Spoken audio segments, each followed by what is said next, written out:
Without the invention of the internet, the technological landscape we know today would be dramatically different, shaping a world where connectivity, communication, and information sharing developed along entirely alternate paths. In this scenario, the development of computer networks might have remained largely local, with businesses, universities, and government institutions relying on closed networks that do not interconnect on a global scale. These networks would likely be more specialized, focusing on specific tasks like financial transactions, academic research, or military communications.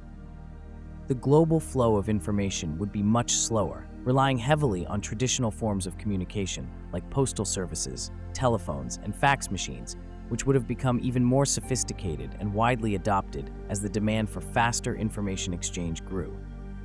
Technological innovations that we now take for granted, like social media platforms, streaming services, and cloud computing, might never have emerged, or if they did, they would have been vastly different in form and function.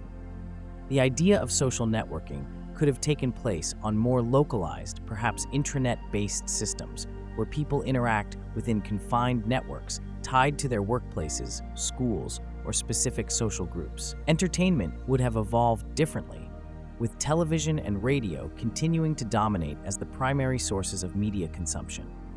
Physical media, such as CDs and DVDs, would have likely maintained their relevance much longer, with advancements focusing on maximizing their storage capacities and quality. Commerce, too, would have taken a different route.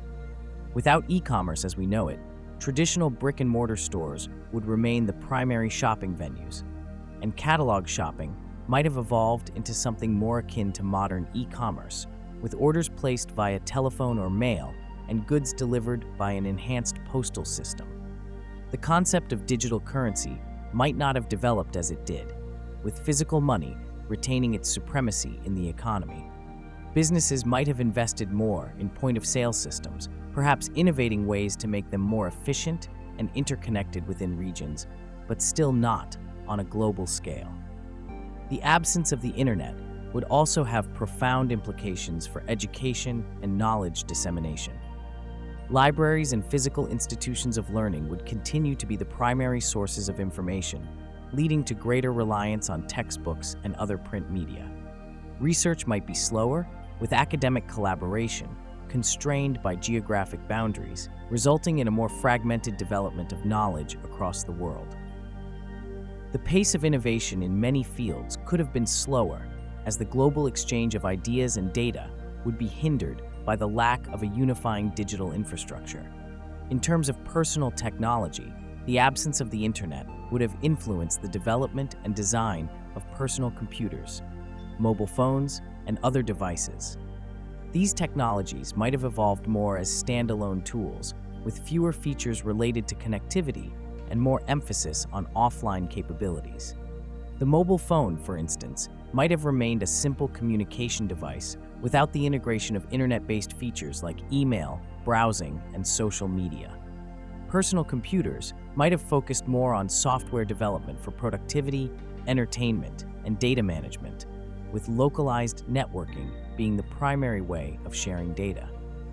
Overall, the world would be less interconnected, with technological advancements happening in silos rather than in the highly collaborative and globalized environment we see today. The innovation curve would likely be flatter, with breakthroughs and progress occurring at a more gradual pace. The ripple effects of the absence of the internet would touch every aspect of life, from the way people communicate and entertain themselves to how businesses operate and economies function, ultimately leading to a very different world from the one we inhabit today. In a world where the internet was never invented, the trajectory of computer development would have taken a markedly different course, with the evolution of hardware and software being shaped by distinct priorities and constraints. The absence of the internet would likely have led to a more isolated approach to computing, where the primary focus remained on standalone systems, optimized for individual tasks rather than interconnected networks. Computers might have continued to evolve as powerful tools for specific industries, such as finance, engineering, and scientific research, with less emphasis on creating universally compatible systems designed for broad communication and data sharing. Without the internet driving the demand for global connectivity, the development of operating systems and software would have been less centered around network capabilities. Instead, these systems might have focused more on maximizing local processing power and enhancing the user experience for specific applications.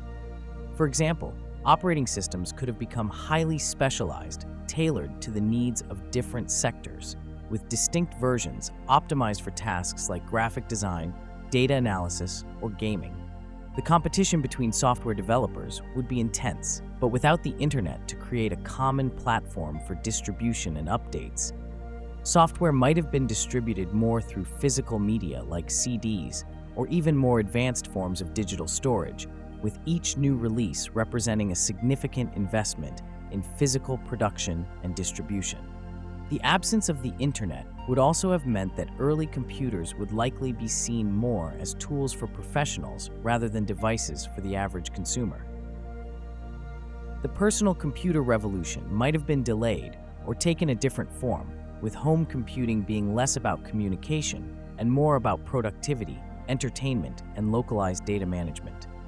As a result, the features and capabilities of personal computers would be driven more by offline tasks, such as word processing, spreadsheet management, and localized gaming, with little need for the complex networking capabilities that the internet eventually demanded. Moreover, the development of computer hardware would have taken a different path. Without the need to handle the vast amounts of data traffic and the complex networking requirements that the internet brought about, hardware innovation might have focused more on processing power, storage capacity, and graphics capabilities, rather than on building the infrastructure to support online activities. The development of microprocessors, for example, might have prioritized speed and efficiency for specific applications rather than multitasking and managing network connections. This could have led to a greater diversity in hardware designs, with different companies pursuing distinct visions for what a computer should be, without the unifying influence of internet standards pushing them toward convergence. The lack of the internet would also have impacted the global exchange of technological ideas and innovations. The collaboration between developers, engineers, and researchers would have been more limited, relying on physical meetings, conferences, and print publications. This would have slowed down the pace of innovation, as ideas and breakthroughs would take longer to spread across borders and disciplines. The sharing of open-source software, which has been a significant driver of innovation in the real world, might have been restricted to small, localized communities with less widespread impact. Education and training in computing would also have evolved differently. Without online tutorials, forums, and resources, learning how to program or use complex software would have required more formal education or access to specialized training materials. This could have created a steeper learning curve for aspiring computer scientists and engineers, potentially slowing down the widespread adoption of computing skills. In this alternate history, computers would still have become powerful tools, but their role in everyday life would have been more constrained to specific functions and industries. The lack of a global network to connect them would have made computers more like sophisticated appliances, tailored to individual needs, but not part of a larger, interconnected system. This would have created a world where computing advanced in silos, with innovations and developments occurring in parallel rather than in the interconnected, rapidly evolving environment we see today. In a world where the demand for internet connectivity never arose, telecommunications companies would have expanded along different lines, with their growth driven by alternative priorities and technologies. The absence of the internet as a driving force would have led these companies to focus more on traditional forms of communication, such as voice services, and to explore other areas of expansion that did not rely on data transmission over vast networks. The evolution of telecommunications would have been characterized by a continued emphasis on enhancing and diversifying voice communication, with innovations aimed at improving call quality, reducing costs, and increasing the reach of telephone networks, both domestically and internationally. Without the need to support massive data transfers for internet use, telecommunications infrastructure might have remained more centered around analog and early digital systems. Companies would have invested heavily in expanding and upgrading these networks to support a growing population's need for reliable voice communication. Mobile phone networks would likely have developed more slowly, and their primary function would have been voice calls, perhaps with limited text messaging capabilities. The push for faster, more robust data networks like 3G, 4G, and 5G would not have been a priority, leading to a telecommunications landscape that focused on coverage and voice clarity rather than data speed. In the absence of internet-driven demand, telecommunications companies might have explored alternative revenue streams and technologies. For example, they could have placed a greater emphasis on enhancing television and radio broadcasting services, creating more sophisticated and wide-reaching broadcast networks. This could have included the development of interactive television services, where viewers could interact with content through their televisions, perhaps using their telephones or other devices to participate in games, surveys, or even limited forms of video communication. The convergence of television, radio, and telephone services might have become a major area of innovation, with companies seeking to create comprehensive communication packages for consumers. Moreover, without the internet to facilitate global communication and information exchange, telecommunications companies might have focused more on expanding their reach into underserved and remote areas. The drive to connect isolated communities through telephone lines would have been a key goal, with significant investment in infrastructure projects aimed at bringing voice communication to every corner of the globe. Satellite communication might have played a larger role in this expansion, with companies developing more advanced satellite networks to ensure that even the most remote regions could access reliable telephone services. The lack of internet connectivity would also have influenced the development of corporate and business communication systems. Without email and other internet-based communication tools, companies would have relied more heavily on telephone and fax services. Telecommunications companies would have likely developed more advanced private branch exchange (PBX) systems, allowing businesses to manage large volumes of voice calls more efficiently. This could have included innovations in voicemail, call forwarding, and conferencing capabilities, making telephony the backbone of corporate communication. In this alternate scenario, the expansion of telecommunications companies would have been driven by a focus on enhancing and diversifying voice communication services, exploring new ways to integrate different forms of communication into a unified system, and expanding the reach of their networks to cover as much of the world as possible. While the internet would not have been the catalyst for growth, these companies would have still found ways to innovate and expand, albeit along different technological paths that prioritized voice communication and traditional broadcasting over data and digital connectivity. If the internet had never emerged as the dominant platform for global communication, other technologies would have evolved to fill the gap, offering different but effective ways for people across the world to connect and share information. One potential alternative could have been an advanced network of satellite communication systems. Satellites, which were initially developed for broadcasting television and supporting long-distance telephone calls, might have been adapted to create a more widespread and accessible global communication network. This system could have relied on direct satellite links to enable communication between distant locations, bypassing the need for undersea cables and ground-based infrastructure. The technology might have allowed for more seamless international phone calls, video conferencing, and data transmission, albeit in a more limited form compared to the internet. Another possibility is the evolution of a global network of interconnected intranets. Without the internet, organizations and institutions might have developed their own local networks to facilitate communication and information exchange within their own systems. Over time, these intranets could have expanded and connected with others, creating a decentralized but interconnected web of networks that functions similarly to how the internet does today, but with more localized control and perhaps stricter regulations on information flow. This patchwork of networks might have been used by businesses, governments, and universities to collaborate and share resources, though it would likely have been more fragmented and less user-friendly than the internet. The role of broadcast media in global communication would also have been much more pronounced. Television and radio, already powerful tools for information dissemination, could have become the primary means of delivering news, entertainment, and even educational content across the globe. Interactive television services, possibly combined with telephone-based systems, might have developed to allow viewers to participate in broadcasts in real time, offering a two-way communication channel that would not have required the internet.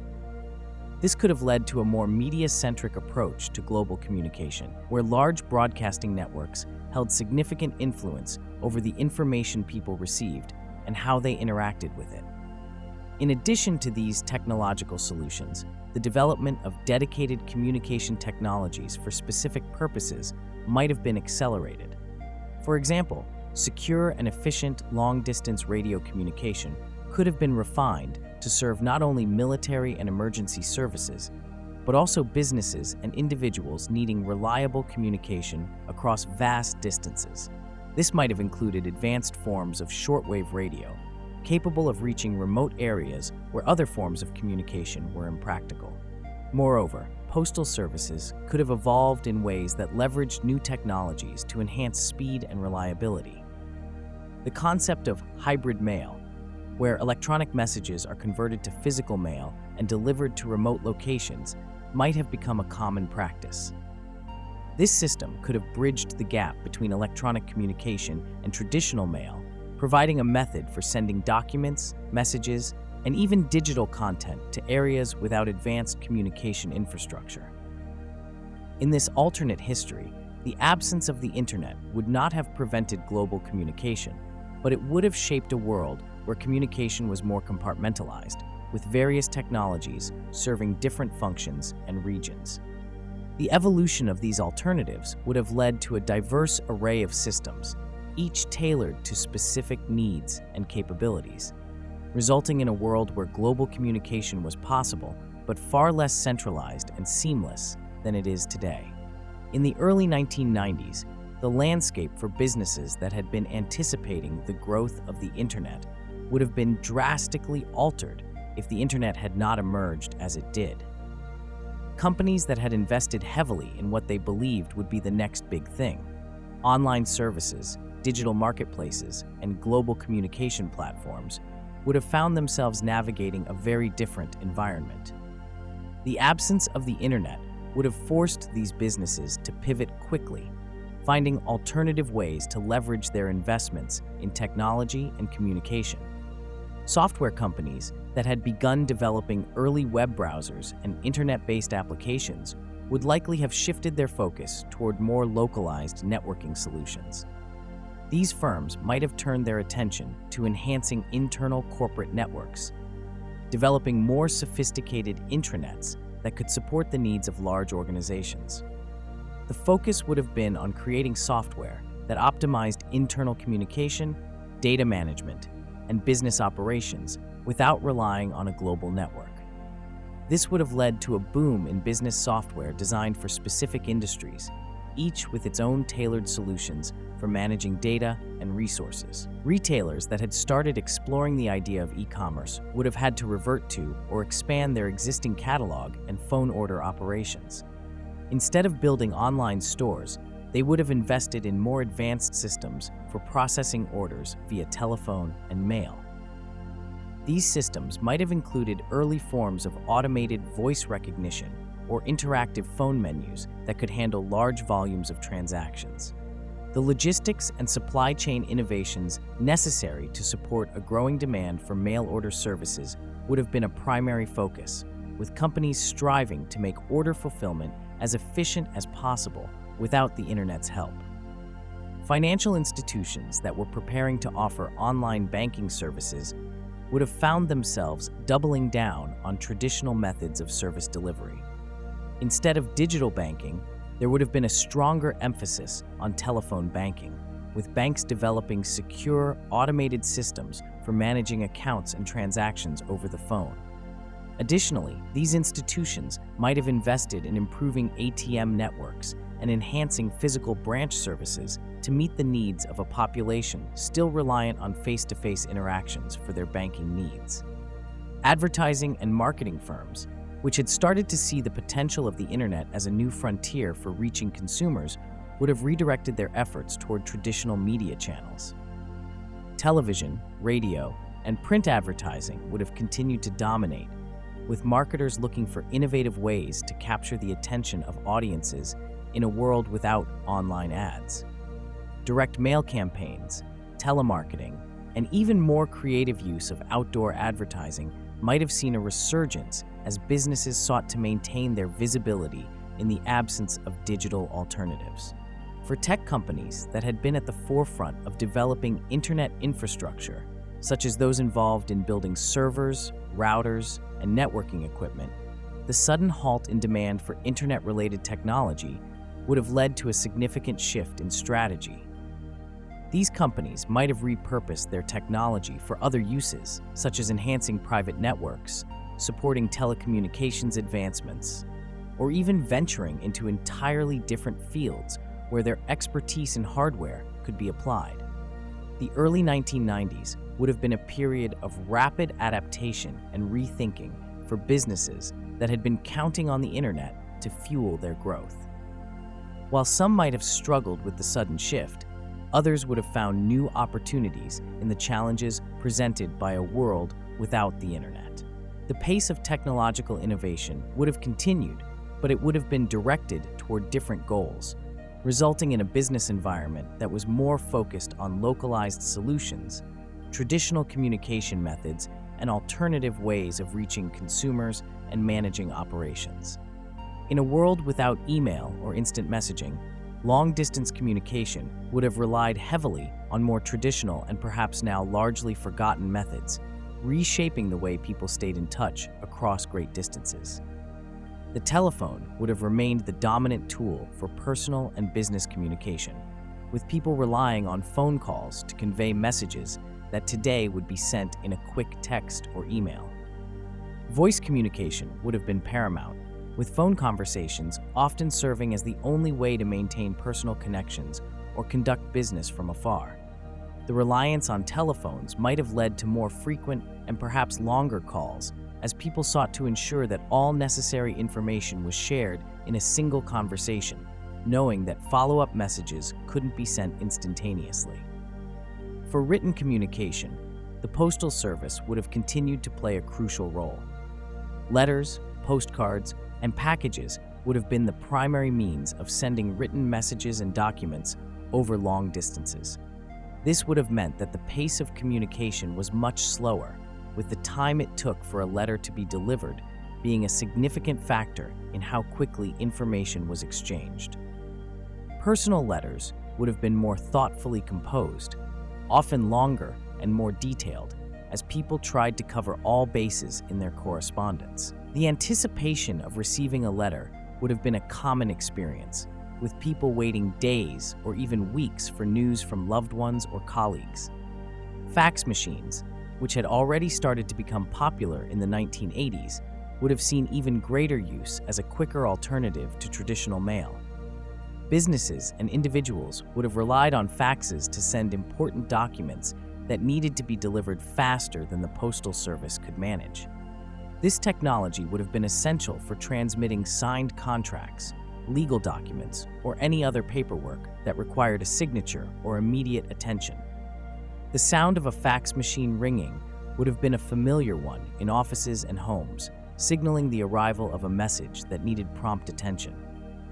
For those seeking even faster communication, telegrams might have remained a viable option, especially for urgent messages that couldn't wait for a letter to arrive. The telegram service, once a dominant force in communication, could have evolved to meet the needs of the modern world, perhaps offering more personalized or even more affordable services as the demand for quick, reliable communication persisted. Although limited in the amount of text that could be sent, telegrams would have been used for brief, important messages, particularly in situations where a phone call was not possible or appropriate. Moreover, personal and business communication would have seen a greater emphasis on physical meetings and travel. Without the convenience of instant messaging or email, people might have been more inclined to travel to meet in person, leading to more frequent business trips, family visits, and social gatherings. Conferences and face-to-face meetings would have been critical for maintaining relationships and conducting business, with a greater emphasis on the importance of personal interaction in building trust and understanding. In this alternate scenario, communication would have been more deliberate and measured, with people choosing their words carefully and planning their exchanges more thoughtfully. The slower pace of communication might have fostered deeper connections as people took the time to write detailed letters or make meaningful phone calls.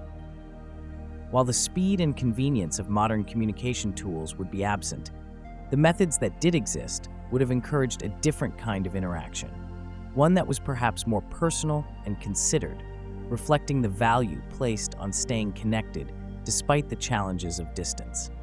In a world without the internet, the Postal Service would have played an even more central role in daily life, evolving to meet the demands of communication, commerce, and information exchange that the digital age would otherwise fulfill. The Postal Service would have been the backbone of both personal and business correspondence, handling not only letters and packages, but also documents, invoices, and other crucial paperwork that would need to be physically transported between locations. With no email to rely on, businesses and individuals alike would have depended heavily on the postal system for everything from official communications to personal messages, making the timely and reliable delivery of mail more critical than ever. To accommodate this increased reliance, the Postal Service might have undergone significant modernization and expansion. Efforts would likely have been made to speed up delivery times, improve accuracy, and expand service coverage to even the most remote areas. The development of more efficient sorting facilities, advanced logistics systems, and a more extensive network of delivery routes would have been necessary to keep up with the growing volume of mail. The pressure to deliver important documents and packages quickly could have led to innovations such as more frequent delivery schedules or the introduction of same-day or next-day delivery options as standard services. The role of the Postal Service in commerce would have been particularly significant. With no online shopping or digital transactions, mail order catalogs would have continued to thrive, and the Postal Service would have been the primary conduit for delivering goods purchased through these channels. This would have placed a greater emphasis on parcel delivery services, with the postal system having to handle everything from small packages to larger items with speed and care. As a result, the infrastructure to support this demand, including more advanced tracking systems and enhanced customer service, would have been crucial in maintaining consumer confidence and satisfaction. Additionally, the Postal Service would have been vital for the dissemination of information, acting as the primary distribution channel for newspapers, magazines, and other printed media. Without digital news sources, people would have relied on the regular delivery of periodicals to stay informed about current events, trends, and developments. The timely delivery of these materials would have been essential for keeping the public connected to the broader world, and the Postal Service would have needed to ensure that even those in remote areas received their news without significant delay. The Postal Service might also have adapted to serve as a secure method for handling financial transactions. With no online banking or electronic payments, individuals and businesses would have relied on the Postal Service to transport checks, money orders, and other forms of payment. This would have required the postal system to maintain high levels of security and reliability, protecting the integrity of financial transactions and ensuring that payments reached their destinations safely and on time. In this alternate reality, the Postal Service would have been far more than just a delivery system. It would have been a critical component of the communication and economic infrastructure, with its efficiency and reliability shaping the way people lived, worked, and conducted business. The Postal Service would have had to evolve continuously to meet the ever-increasing demands placed on it, making it one of the most important institutions in a world without the internet. In a world where online journalism never emerged, the distribution of news would have remained deeply rooted in traditional media formats, with newspapers, television, and radio continuing to be the primary sources of information for the public. The absence of digital news platforms would have significantly impacted how people consumed news, as well as the speed at which information traveled. Newspapers would likely have retained their status as the dominant medium for in-depth reporting, with daily editions being eagerly awaited each morning. The editorial process would have been more deliberate, with journalists taking the time to thoroughly investigate and verify stories before they were published, knowing that their work would be one of the few sources of information available to the public. Television news would have continued to play a central role in delivering breaking news and live coverage of significant events. With no internet to offer instant updates, television networks would have been the fastest way for people to learn about developing stories. Evening news broadcasts would have remained a daily ritual for many households, providing a concise summary of the day's most important events. The competition between networks for viewership would have driven them to invest heavily in their news departments, with correspondents stationed around the world to provide on-the-ground reporting. The absence of online news would have also likely led to an increased emphasis on quality and depth in television journalism, as networks sought to distinguish themselves through thorough and reliable coverage. Radio would have continued to be an important medium for news distribution, especially for those who preferred or needed to consume news while on the move.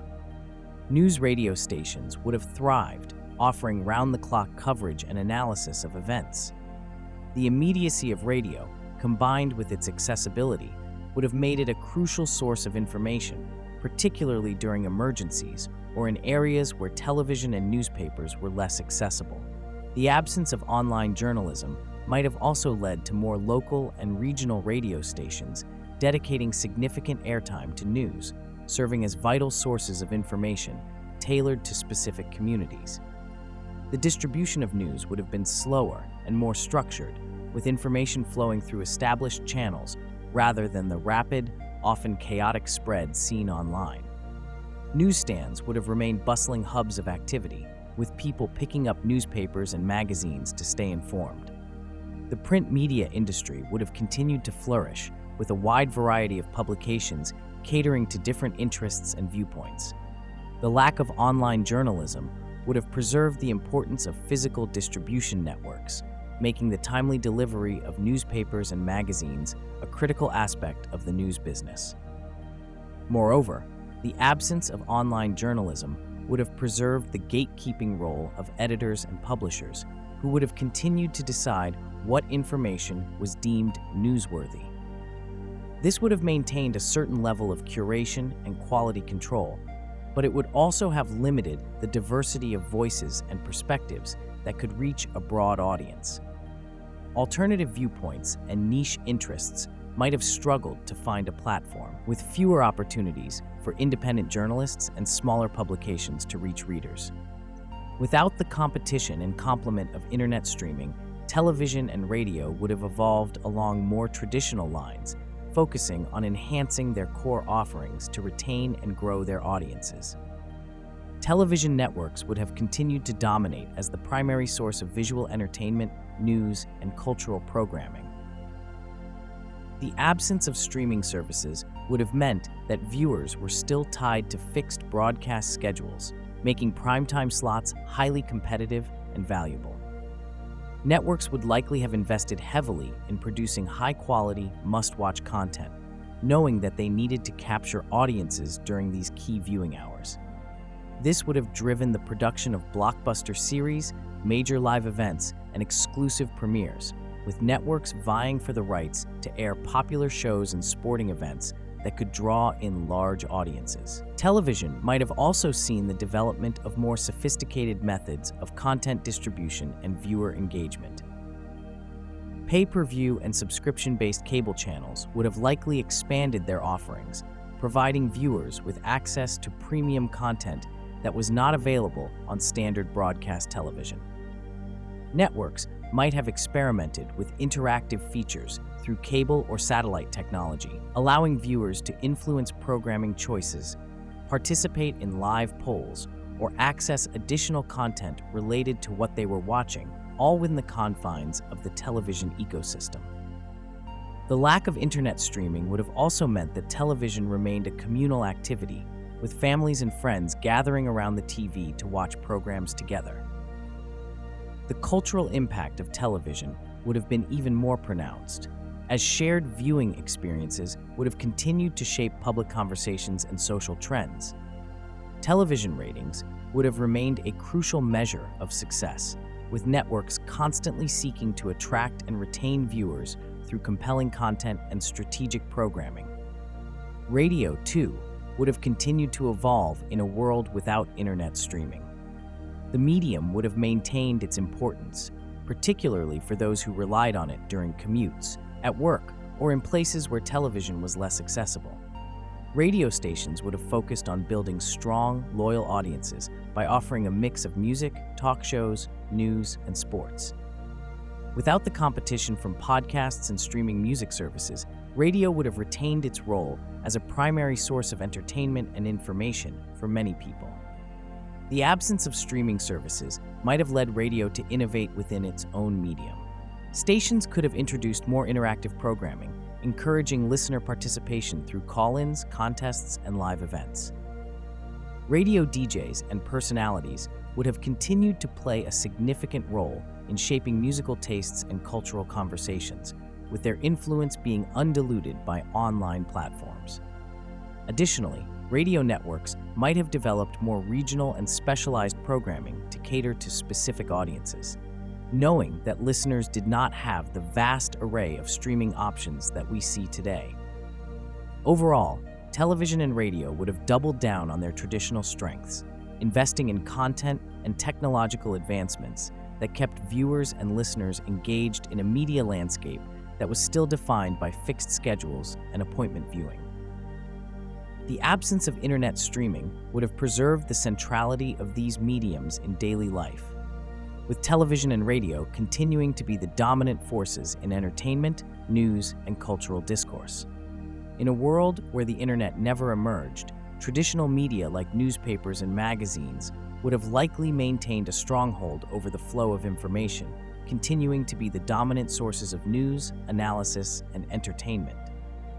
The absence of digital platforms would have preserved the central role of print media in shaping public discourse and providing in-depth reporting.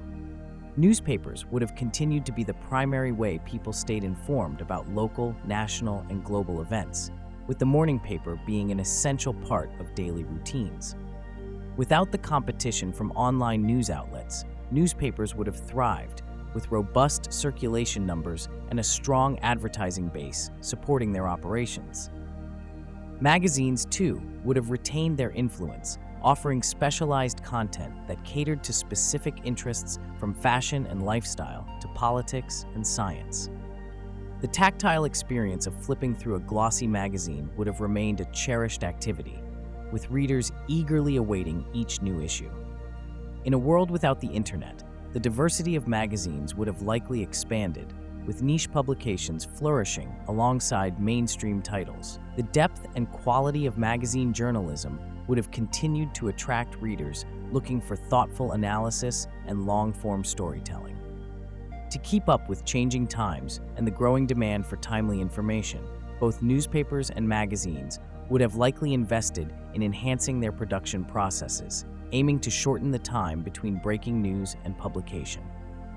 This might have included adopting new printing technologies or streamlining distribution networks to ensure that fresh content reached readers as quickly as possible. Special editions or extra issues could have been more common, especially during significant events, allowing traditional media to keep pace with the public's need for immediate information. In this scenario, the role of traditional media as gatekeepers of information would have remained intact. Editors and journalists would have continued to wield significant power in deciding what stories were told and how they were framed.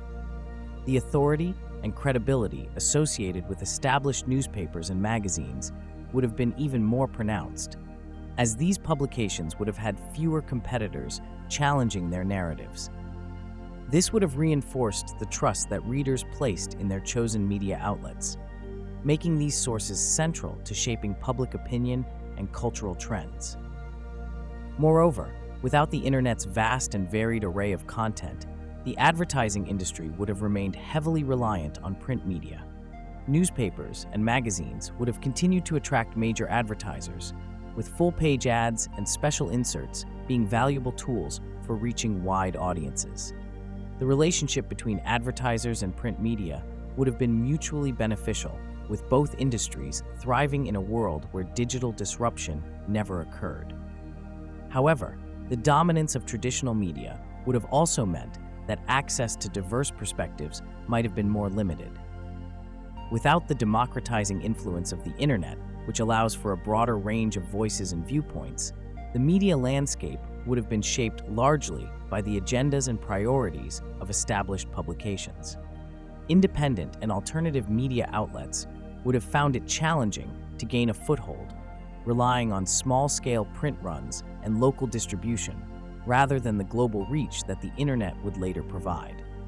Without the rise of e-commerce platforms like Amazon or eBay, global trade and commerce would have developed along significantly different lines, with traditional brick-and-mortar stores and physical marketplaces retaining their central roles. The absence of these digital giants would have meant that the convenience of online shopping, which allows consumers to purchase goods from around the world with just a few clicks, would never have reshaped the retail landscape. Instead, consumers would have continued to rely on local stores, catalogs, and telephone orders to meet their needs. Retail businesses would have focused more on expanding their physical presence, investing in larger networks of stores and showrooms to reach customers in various locations. Shopping centers and malls would have remained bustling hubs of commerce, attracting crowds with a combination of retail stores, dining, and entertainment. The physical interaction with products, being able to touch, try, and see items before purchasing, would have been a key aspect of the shopping experience, making storefront displays and in-person customer service even more crucial to driving sales. For international trade, the lack of e-commerce platforms would have meant that traditional supply chains and distribution channels remained the primary means of moving goods across borders. Import-export businesses, wholesalers, and shipping companies would have played even more prominent roles, as the logistical complexities of global trade would not have been streamlined by digital marketplaces. Small and medium-sized enterprises, SMEs, which today can easily reach global markets through online platforms, would have faced significant barriers to entry, relying heavily on established trade networks and partnerships to distribute their products internationally. This would have likely resulted in a less diverse marketplace, with consumers having access to a narrower range of products, often limited to what was available locally or through established retail chains. Specialty goods, unique products, and items from distant countries would have been harder to find, with consumers perhaps having to travel to major cities or specific regions to access certain products. The concept of global shopping would have been far less accessible, reserved for those who could afford to physically travel or engage in complex import transactions. The absence of e-commerce would also have affected pricing dynamics. Without the intense competition driven by online marketplaces, where sellers from all over the world compete on price, local retailers would have had more control over pricing strategies. This could have led to higher prices for certain goods, especially those that were harder to source or required significant effort to import. On the other hand, local artisans and manufacturers might have found it easier to sustain their businesses without the pressure of competing with cheaper, mass-produced goods from distant markets. In terms of consumer behavior, shopping would have remained a more social and experiential activity. People would have continued to visit stores not just to purchase goods, but also to engage with their communities, explore new products, and enjoy the atmosphere of bustling marketplaces.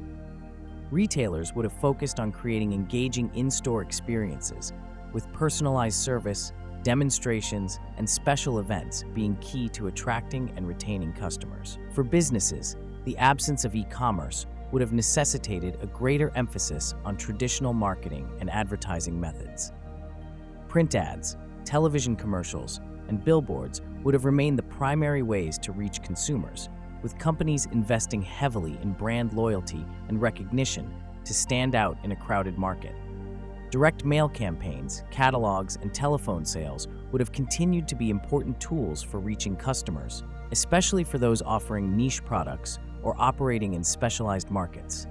If online shopping had never existed, brick-and-mortar stores would have remained at the forefront of the retail landscape, continuing to be the primary way consumers purchased goods and services. These physical stores would have retained their vital role in communities, serving not just as places to buy items, but also as social and cultural hubs where people gathered, interacted, and experienced products firsthand. Retailers would have placed even greater emphasis on creating inviting, immersive shopping environments designed to attract customers and encourage them to spend more time and money in their stores. The competition among retailers would have been fierce, driving innovation in store layouts, customer service, and in-store events. Stores might have focused on offering unique experiences that could not be replicated elsewhere, such as personalized shopping assistants, exclusive product demonstrations, and interactive displays that allowed customers to engage directly with the merchandise. Seasonal sales, special promotions, and loyalty programs would have been key strategies to draw in repeat customers and build a strong, loyal customer base. Without the pressure from online retailers, brick-and-mortar stores would have enjoyed a greater degree of pricing power, as consumers would have fewer alternatives to compare prices instantly. This could have led to more stable pricing structures, with discounts and sales being driven more by seasonal trends and inventory needs rather than the constant price competition seen in the online marketplace. Shopping malls and downtown shopping districts would have continued to thrive as central points of commerce, offering a diverse mix of retailers, restaurants, and entertainment options all in one place. The success of these commercial areas would have been closely tied to the variety and quality of stores they housed, as well as the overall shopping experience they provided. Retailers would have worked hard to differentiate themselves, offering distinctive products and superior service to stand out in a crowded marketplace. The importance of local and regional retailers would have been amplified, with many consumers relying on nearby stores for their shopping needs. This could have led to a more diverse retail landscape, with regional variations in product offerings reflecting the tastes and preferences of local populations. Independent stores and small businesses might have found it easier to compete without the overwhelming presence of online giants, allowing them to carve out niches and build strong connections with their local communities. The absence of online shopping would have also meant that the logistics and supply chain operations supporting brick-and-mortar stores would have been more focused on efficiently stocking physical locations rather than fulfilling individual online orders. Retailers would have invested heavily in inventory management, ensuring that popular items were always in stock and that their shelves were well maintained. The concept of just-in-time inventory would have been crucial, with retailers carefully balancing supply and demand to minimize waste and maximize profitability. In a world without the creation of internet-based jobs, the job market would have taken a markedly different shape, with traditional industries and roles continuing to dominate employment opportunities. The absence of jobs tied to the internet, such as those in digital marketing, e-commerce, software development for web applications, and social media management, would have shifted the focus back to more conventional career paths, emphasizing roles in manufacturing, retail, office administration, and face-to-face customer service. The tech sector, while still vibrant due to advancements in computing and telecommunications, would have looked very different.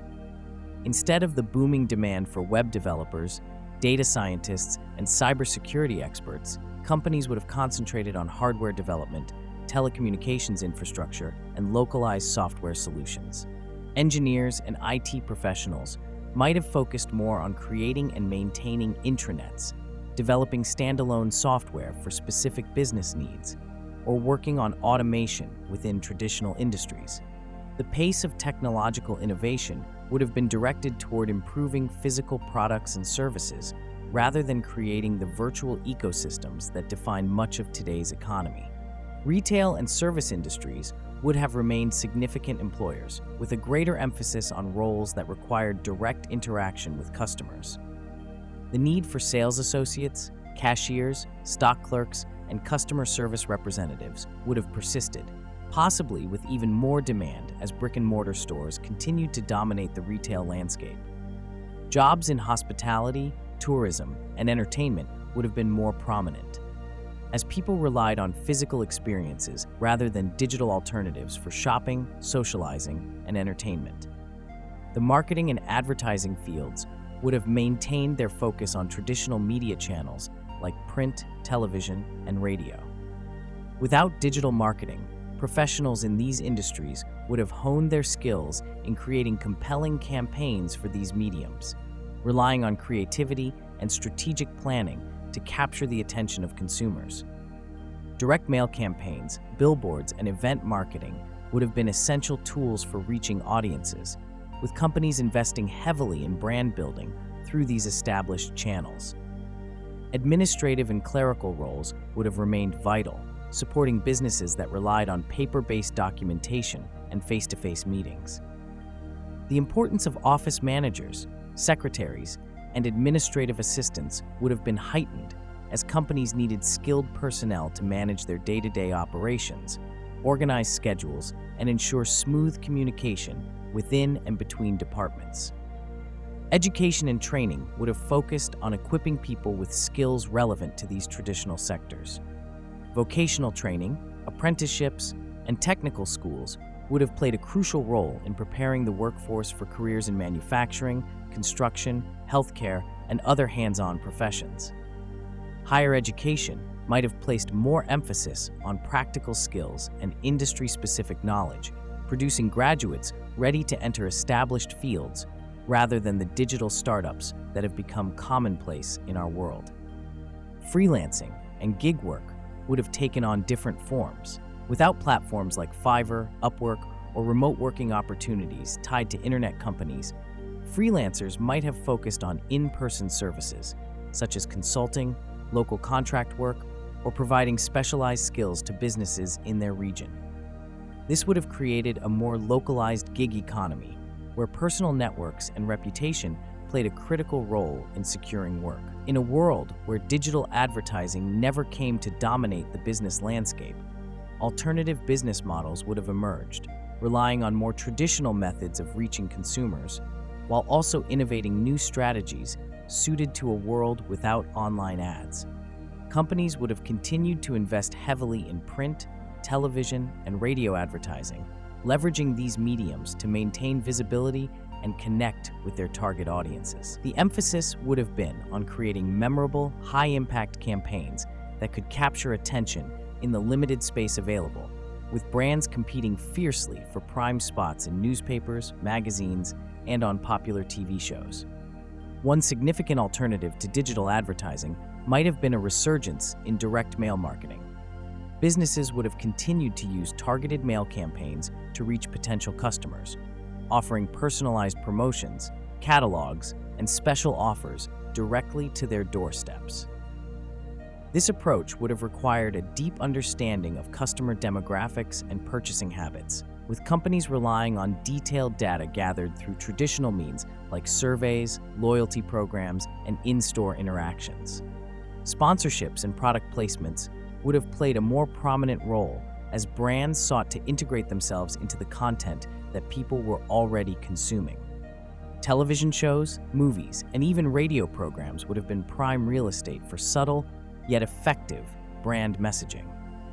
Companies might have partnered with content creators to feature their products within storylines, ensuring that their brands were seen by audiences in a way that felt organic and engaging. This approach would have required careful planning and collaboration, as the integration of products would need to enhance the viewing or listening experience rather than disrupt it. Experiential marketing would have become another key strategy, with businesses focusing on creating memorable, in-person experiences that allowed consumers to interact with their brands in meaningful ways. Pop-up shops, live events, and interactive installations would have provided opportunities for companies to engage directly with their audiences, offering hands-on experiences that could not be replicated through traditional advertising. This would have led to a greater emphasis on local and regional marketing efforts, as brands sought to connect with consumers in specific markets through tailored events and experiences. Word-of-mouth marketing would have retained its importance, perhaps even more so in the absence of digital ads. Companies would have focused on building strong relationships with their customers, encouraging them to share their positive experiences with friends, family, and colleagues. This could have involved loyalty programs that rewarded customers for referrals, as well as initiatives aimed at creating a strong community around a brand. Businesses might have invested more in customer service and product quality, knowing that a satisfied customer was one of the most effective forms of advertising. Collaborative marketing strategies would have also gained traction, with businesses partnering to cross-promote their products and services. This could have included joint advertising campaigns, co-branded products, or shared retail spaces where companies with complementary offerings work together to attract a broader audience.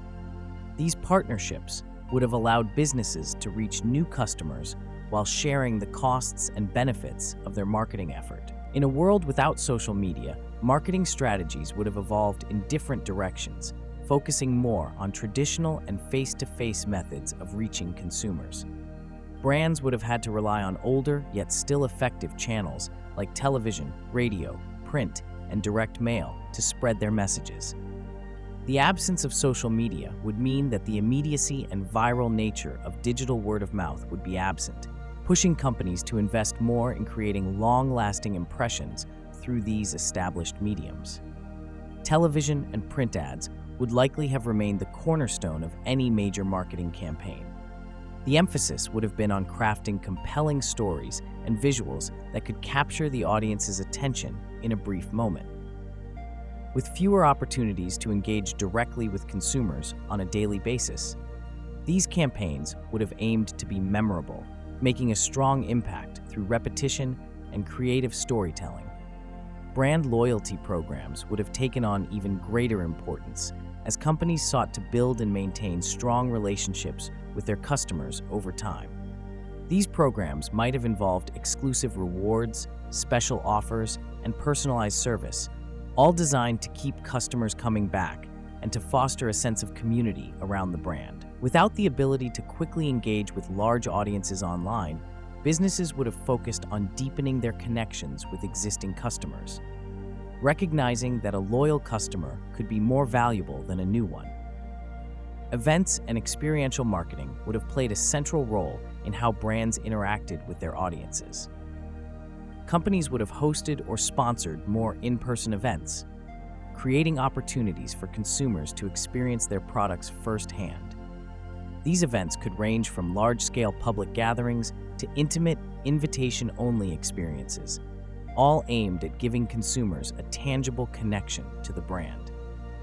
The personal touch provided by these experiences would have been crucial in a world where online interaction was not an option. Public relations and media relations would have remained vital components of any marketing strategy, as brands worked to secure positive coverage in newspapers, magazines, and television news.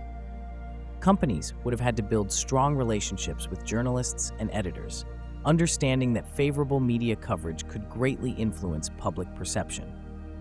Press releases, media kits, and exclusive interviews would have been standard tools for getting a brand's message out to the world, and the success of a campaign could hinge on how well these elements were executed. Influencer marketing, while still possible in this alternate scenario, would have taken a different form. Instead of online influencers with large social media followings, brands might have partnered with well-known public figures, celebrities, or even respected community leaders to promote their products. These partnerships would have been more formal and visible, with endorsements appearing in traditional media and at live events. The influence of these figures would have been wielded through their appearances in television commercials, magazine ads, and on-stage endorsements, rather than through posts and shares on social media.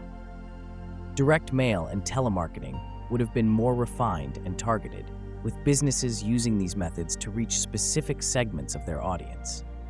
Without the quick feedback loops provided by social media, companies would have needed to rely on detailed customer data to tailor their messages effectively. This would have made the gathering and analysis of customer information even more critical, with businesses striving to understand their customers' preferences and behaviors to deliver the most relevant and persuasive messages. In a world without social media, marketing strategies would have evolved in different directions, focusing more on traditional and face-to-face methods of reaching consumers. Brands would have had to rely on older, yet still effective channels like television, radio, print, and direct mail to spread their messages. The absence of social media would mean that the immediacy and viral nature of digital word of mouth would be absent, pushing companies to invest more in creating long-lasting impressions through these established mediums. Television and print ads would likely have remained the cornerstone of any major marketing campaign. The emphasis would have been on crafting compelling stories and visuals that could capture the audience's attention in a brief moment. With fewer opportunities to engage directly with consumers on a daily basis, these campaigns would have aimed to be memorable, making a strong impact through repetition and creative storytelling. Brand loyalty programs would have taken on even greater importance, as companies sought to build and maintain strong relationships with their customers over time. These programs might have involved exclusive rewards, special offers, and personalized service, all designed to keep customers coming back and to foster a sense of community around the brand. Without the ability to quickly engage with large audiences online, businesses would have focused on deepening their connections with existing customers, recognizing that a loyal customer could be more valuable than a new one. Events and experiential marketing would have played a central role in how brands interacted with their audiences. Companies would have hosted or sponsored more in-person events, creating opportunities for consumers to experience their products firsthand. These events could range from large-scale public gatherings to intimate, invitation-only experiences, all aimed at giving consumers a tangible connection to the brand. The personal touch provided by these experiences would have been crucial in a world where online interaction was not an option.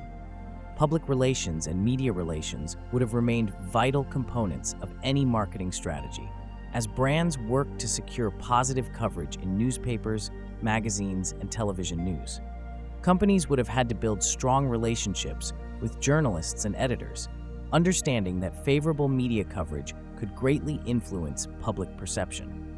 Press releases, media kits, and exclusive interviews would have been standard tools for getting a brand's message out to the world, and the success of a campaign could hinge on how well these elements were executed. Influencer marketing, while still possible in this alternate scenario, would have taken a different form. Instead of online influencers with large social media followings, brands might have partnered with well-known public figures, celebrities, or even respected community leaders to promote their products. These partnerships would have been more formal and visible, with endorsements appearing in traditional media and at live events. The influence of these figures would have been wielded through their appearances in television commercials, magazine ads, and on-stage endorsements, rather than through posts and shares on social media. Direct mail and telemarketing would have been more refined and targeted, with businesses using these methods to reach specific segments of their audience. Without the quick feedback loops provided by social media, companies would have needed to rely on detailed customer data to tailor their messages effectively. This would have made the gathering and analysis of customer information even more critical, with businesses striving to understand their customers' preferences and behaviors to deliver the most relevant and persuasive messages. Without online dating services, the landscape of dating and relationships would have been shaped by more traditional methods of meeting potential partners, relying heavily on in-person interactions and introductions through mutual acquaintances. The absence of dating apps and websites would have meant that people largely depended on social gatherings, such as parties, community events, or workplace encounters, to connect with others. This would have made meeting someone new a more organic process, often influenced by proximity, shared social circles, or chance encounters. Dating would have been slower and more deliberate, with relationships developing over time as people got to know each other through face-to-face interactions. The excitement of meeting someone new might have been accompanied by the uncertainty of not knowing much about them beforehand, as there would be no online profiles to offer a preview of their interests, background, or personality.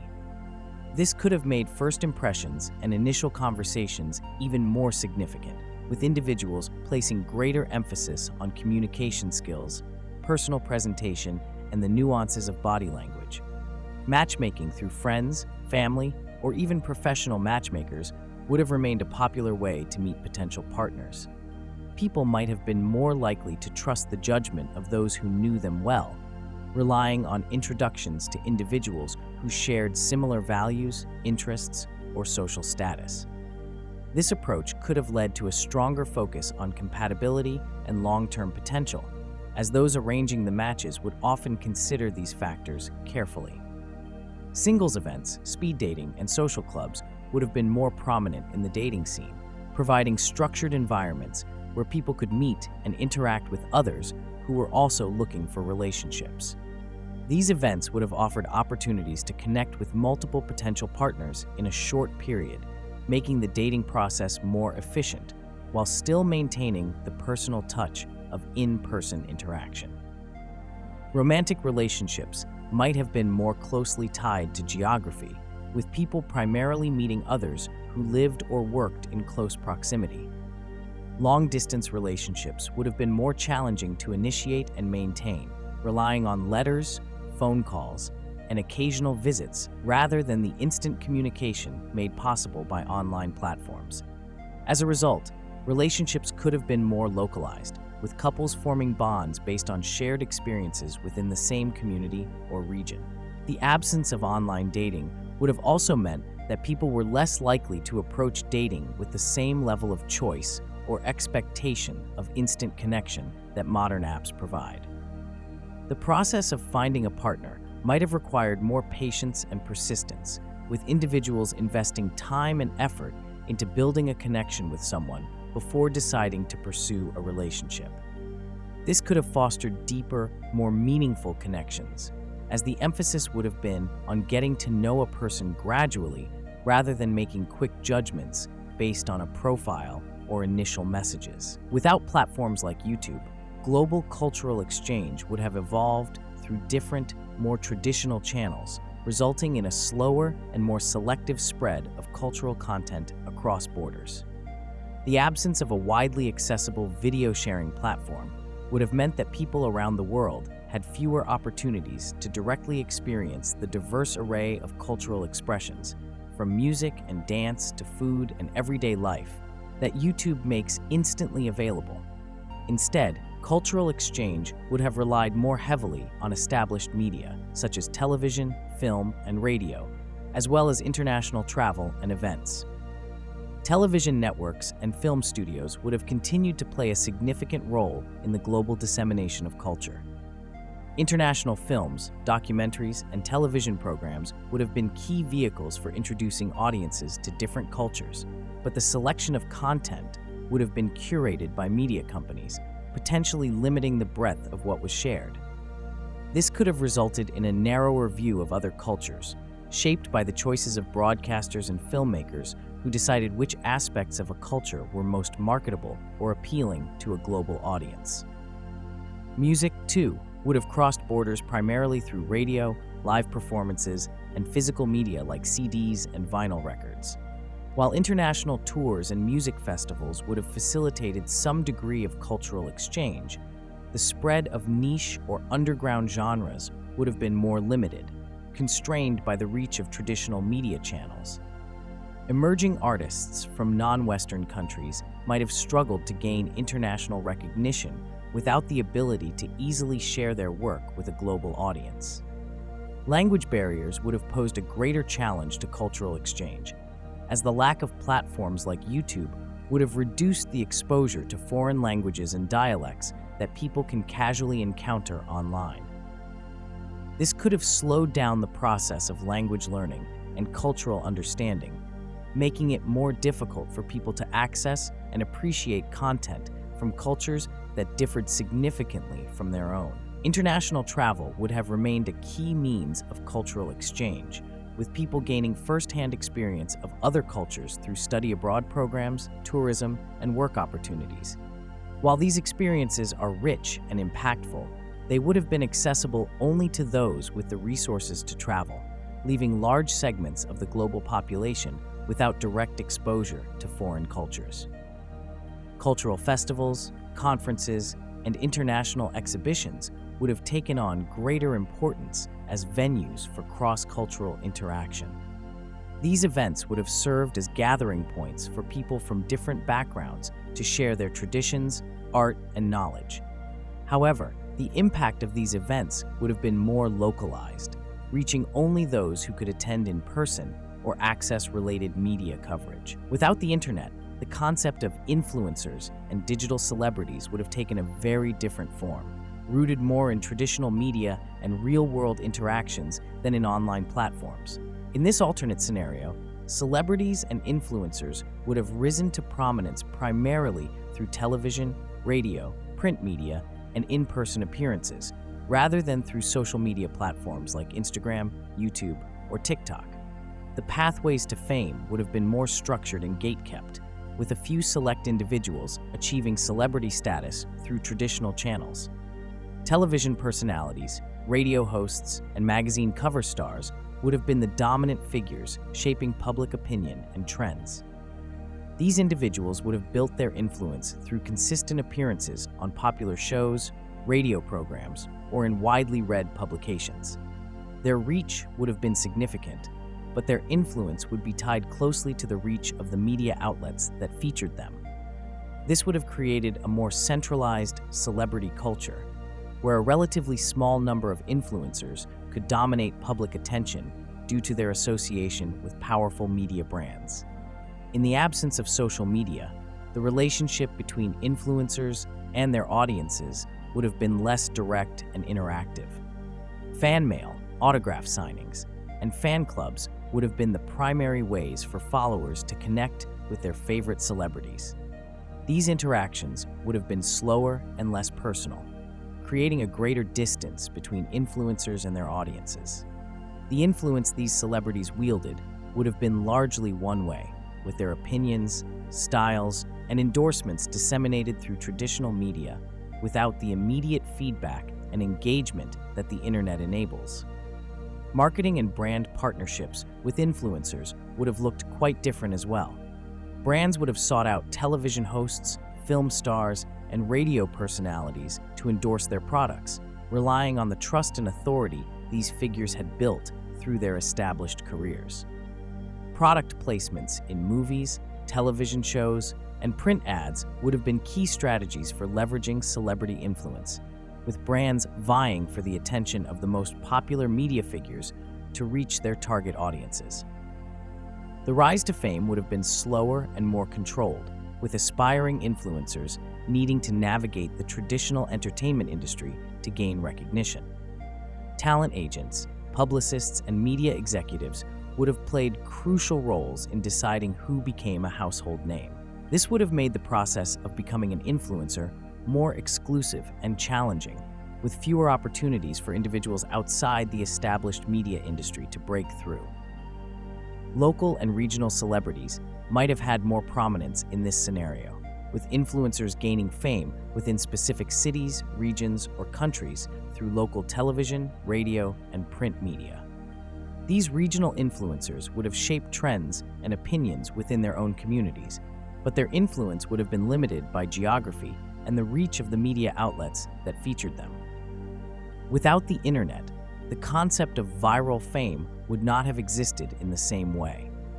Instead, celebrity and influence would have been built gradually through consistent exposure in traditional media and the cultivation of a loyal following over time.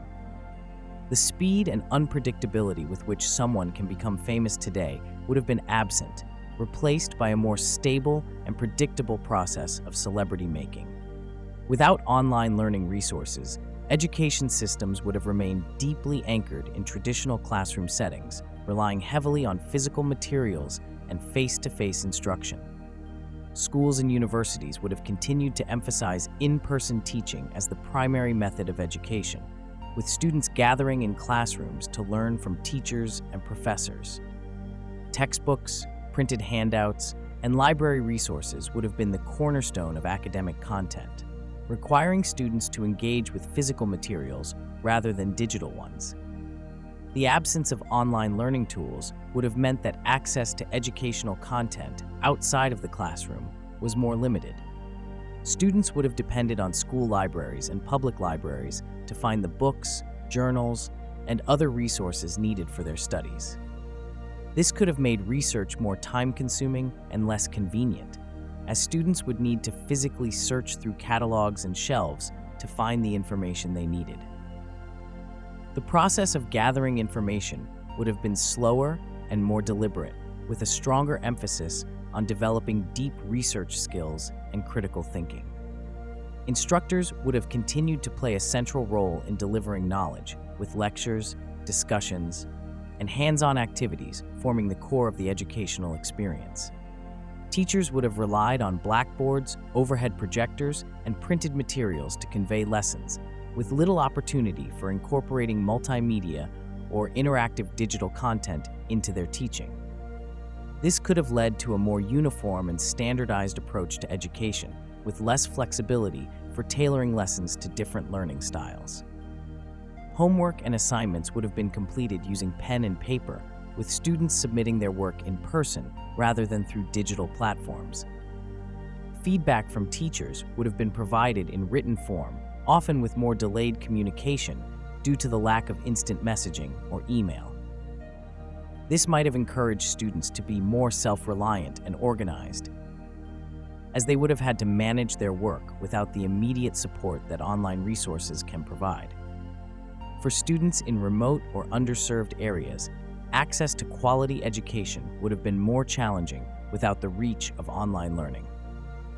Educational opportunities would have been closely tied to the availability of physical schools and teachers, potentially widening the gap between urban and rural areas. Distance learning, if it existed, would have relied on correspondence courses, with lessons and assignments exchanged through the mail, a much slower and less interactive process compared to modern online education. Professional development and lifelong learning would have also been affected by the absence of online resources. Adults seeking to continue their education or gain new skills would have had to attend in-person classes or workshops, often scheduled at specific times and locations. This could have limited the accessibility and flexibility of continuing education, making it more difficult for people to balance learning with work and family commitments. Despite these challenges, the absence of online learning would have likely strengthened the bonds within educational communities. Students and teachers would have spent more time interacting face-to-face, fostering a deeper sense of connection and collaboration. Group projects, study sessions, and extracurricular activities would have played an even more vital role in the learning process, helping students develop teamwork and communication skills in a more personal, direct way. Without access to online databases and journals, research and academic collaboration would have taken on a much more localized and slower pace, heavily reliant on physical libraries and in-person interactions. Scholars and researchers would have depended on traditional methods of gathering information, such as visiting university libraries to consult printed books, journals, and archived materials. The process of conducting literature reviews and gathering data would have been far more time-consuming, with researchers often needing to travel to multiple institutions to access the resources they required. The lack of online access would have significantly limited the ability of researchers to stay current with the latest developments in their fields. Instead of instantly downloading the newest studies or articles, academics would have relied on subscriptions to physical journals, which might not have included the most up-to-date information due to publication and distribution delays. This could have resulted in a slower dissemination of knowledge, with breakthroughs and new ideas taking longer to reach the broader academic community. Collaboration between researchers in different geographic locations would have been more challenging without the convenience of email, video conferencing, and shared online platforms. International and cross-institutional projects would have required much more planning and coordination, often necessitating physical meetings or extensive correspondence through letters and phone calls. This slower, more deliberate communication process could have hindered the speed at which collaborative research progressed, making it difficult to coordinate large-scale studies or quickly share findings with colleagues around the world. Conferences and academic gatherings would have played an even more crucial role in facilitating the exchange of ideas and fostering collaboration. These events would have been key opportunities for researchers to present their work, network with peers, and establish partnerships. However, attendance at such events would have been limited by the ability to travel, potentially excluding some scholars from participating due to geographic or financial constraints. The process of peer review and publication would have also been more protracted, with physical manuscripts being submitted, reviewed, and revised through the mail. This could have extended the time it took for research to be published and accessible to the academic community, delaying the impact of new discoveries and theories. The feedback loop between researchers and reviewers would have been slower, potentially affecting the quality and timeliness of published work. Despite these challenges, the absence of online databases and journals might have fostered a more focused and deliberate approach to research.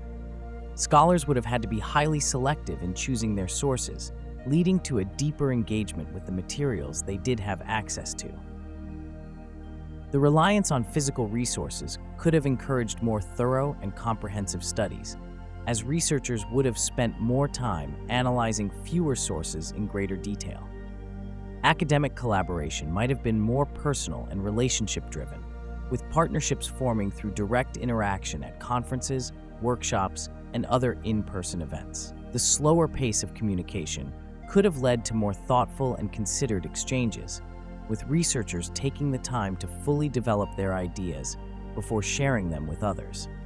Without search engines like Google, accessing information would have been a markedly different experience, characterized by a reliance on traditional methods of research and discovery. Instead of typing a query into a search bar and receiving instant results, people would have turned to physical libraries, reference books, and expert consultations to find the information they needed. The process would have been more time-consuming and required greater effort, as individuals would need to sift through catalogs, indexes, and bibliographies to locate relevant materials. In this scenario, libraries would have remained the central hubs for information access, with librarians playing a crucial role in guiding users to the appropriate resources. Reference desks would have been the first stop for anyone seeking specific information, with librarians providing expertise in navigating the vast collections of books, journals, and archives. The Dewey Decimal System and card catalogs would have been indispensable tools, helping users locate materials on particular topics within the library's physical shelves. For those unable to visit a library in person, information access would have depended on personal collections of reference books, such as encyclopedias, dictionaries, and atlases, which would have been common in many households. People might have relied heavily on these books for basic knowledge and factual information, with multi-volume encyclopedias serving as the primary sources for general research. Academic and professional researchers would have depended on subject-specific indexes and abstracts published in print form to discover relevant articles and studies. These publications would have been essential for conducting thorough literature reviews, requiring researchers to spend considerable time reviewing and cross-referencing entries to ensure they covered all necessary ground. The lack of a centralized digital search engine would have meant that finding comprehensive information on a topic required extensive reading and careful organization of sources.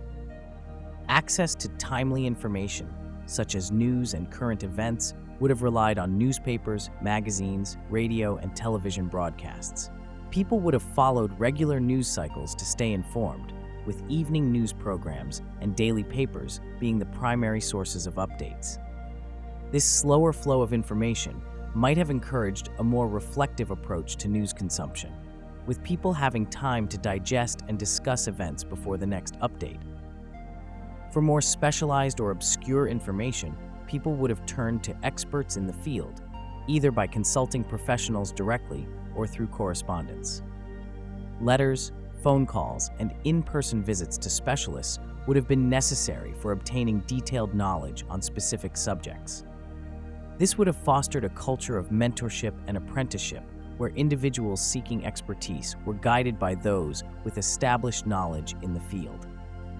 The role of education in information access would have been even more significant, as schools, universities, and educational institutions would have been key in providing structured, reliable sources of knowledge. Students and lifelong learners would have relied on their teachers and professors to introduce them to important texts and ideas, creating a more guided and less self-directed learning experience. In a world without the digital revolution, libraries would have undoubtedly maintained their role as primary knowledge hubs, serving as the central repositories of information and learning for communities. Without the convenience of instant access to online resources, people would have continued to rely heavily on libraries for their educational, research, and informational needs. The absence of digital alternatives would have preserved the importance of these institutions, ensuring that they remained vital centers for acquiring knowledge, conducting research, and fostering intellectual growth. Libraries would have continued to be places where people of all ages gathered to explore a vast array of books, periodicals, and archival materials. The atmosphere of quiet study and the smell of old books would have been familiar to generations, with libraries offering a tangible connection to the world's accumulated wisdom. Librarians, as the custodians of this knowledge, would have played an even more significant role, guiding patrons through the vast collections, assisting with research projects, and helping to locate hard-to-find information. Their expertise would have been indispensable in a world where information retrieval required navigating complex catalogs and indexes. The physical spaces of libraries would likely have expanded to accommodate growing collections, with new wings or additional shelving necessary to house an ever-increasing number of books and periodicals. Special collections and rare books would have been significant draws, attracting scholars and researchers who needed access to materials not available elsewhere. These collections might have included original manuscripts, historical documents, and unique artifacts that provided deep insights into specific subjects, making libraries essential destinations for serious study. Moreover, libraries would have continued to serve as community centers for learning and cultural exchange. Public lectures, reading groups, and educational programs would have been regular features, offering opportunities for lifelong learning and intellectual engagement. These events would have been crucial for keeping communities connected and informed, as libraries would have provided a space for discussion and debate on a wide range of topics. In the absence of digital forums, these in-person gatherings would have been even more vital for fostering a sense of shared knowledge and collective inquiry. For students and academics, libraries would have remained the heart of the research process. University libraries, in particular, would have been bustling with activity as students pored over texts, took detailed notes, and consulted with librarians to find the sources they needed for their papers and theses. The lack of online databases would have made physical libraries indispensable for accessing academic journals, scientific papers, and historical documents, reinforcing their role as the primary resource for scholarly work. The importance of interlibrary loan systems would have grown, allowing libraries to share resources across regions and even countries. This system would have been crucial for ensuring that patrons could access materials not available in their local libraries, thus maintaining the flow of knowledge and supporting research efforts on a broader scale.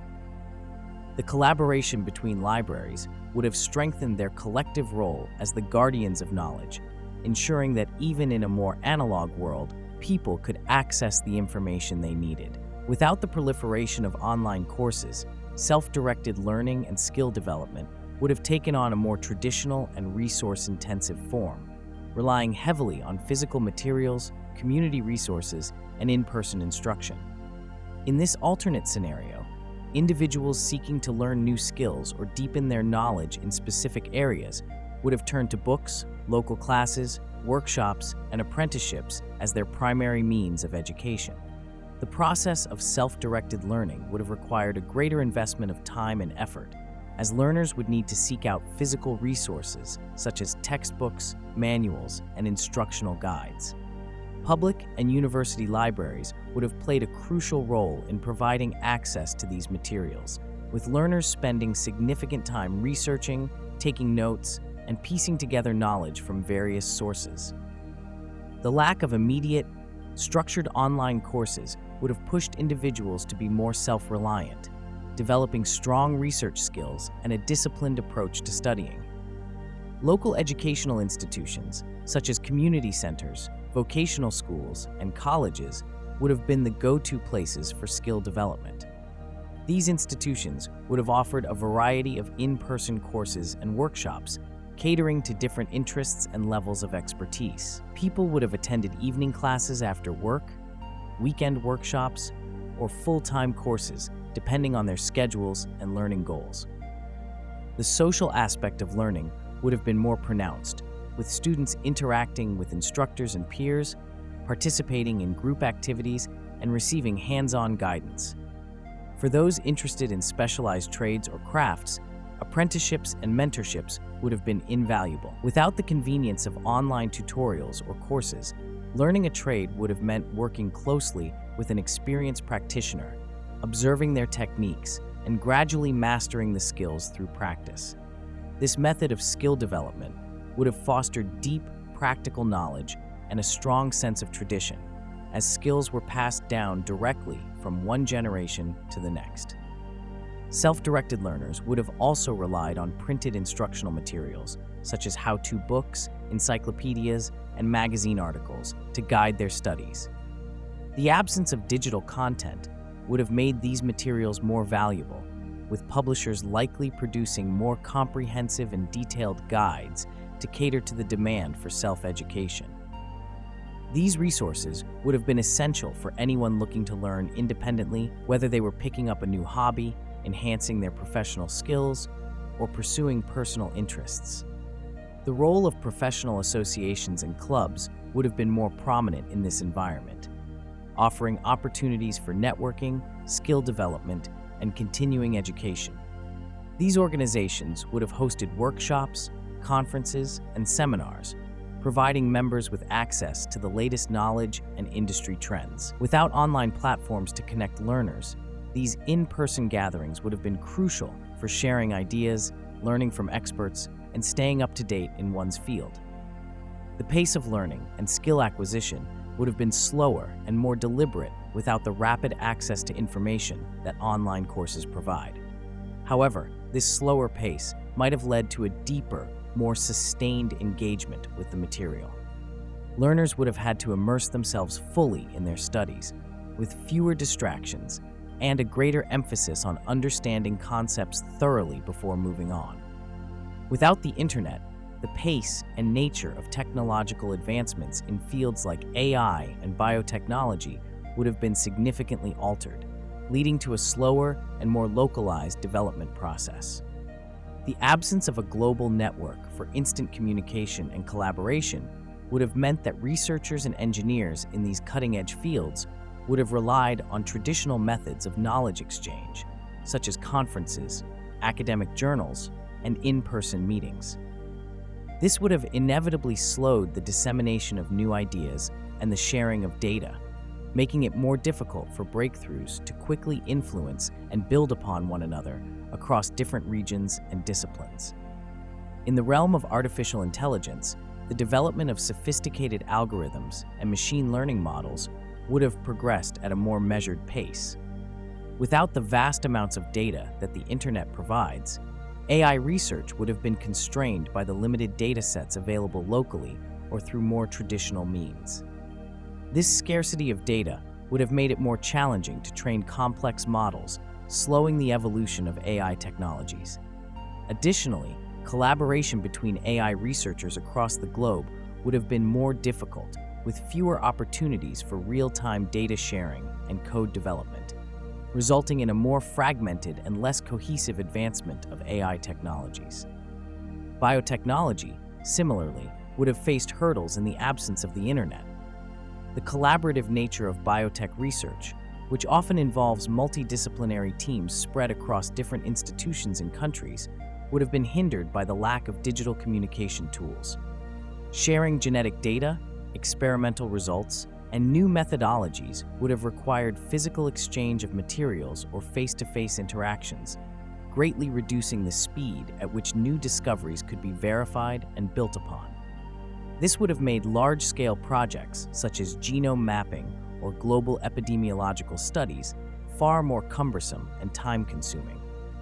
The development and dissemination of new technologies in these fields would have been more localized, with research hubs and institutions playing an even more central role. Major advances might have been concentrated in specific geographic areas where resources, talent, and infrastructure were already well established. This could have led to a greater disparity in technological progress between regions, with some areas advancing rapidly while others lagged behind due to limited access to the latest research and innovations. The commercialization of new technologies would also have been impacted. Without the internet to quickly spread information about new products and breakthroughs, companies would have relied on traditional media, trade shows, and industry publications to reach potential customers and investors. This slower dissemination of information could have delayed the adoption of new technologies, making it more difficult for innovations to achieve widespread use and for startups to gain traction in the market.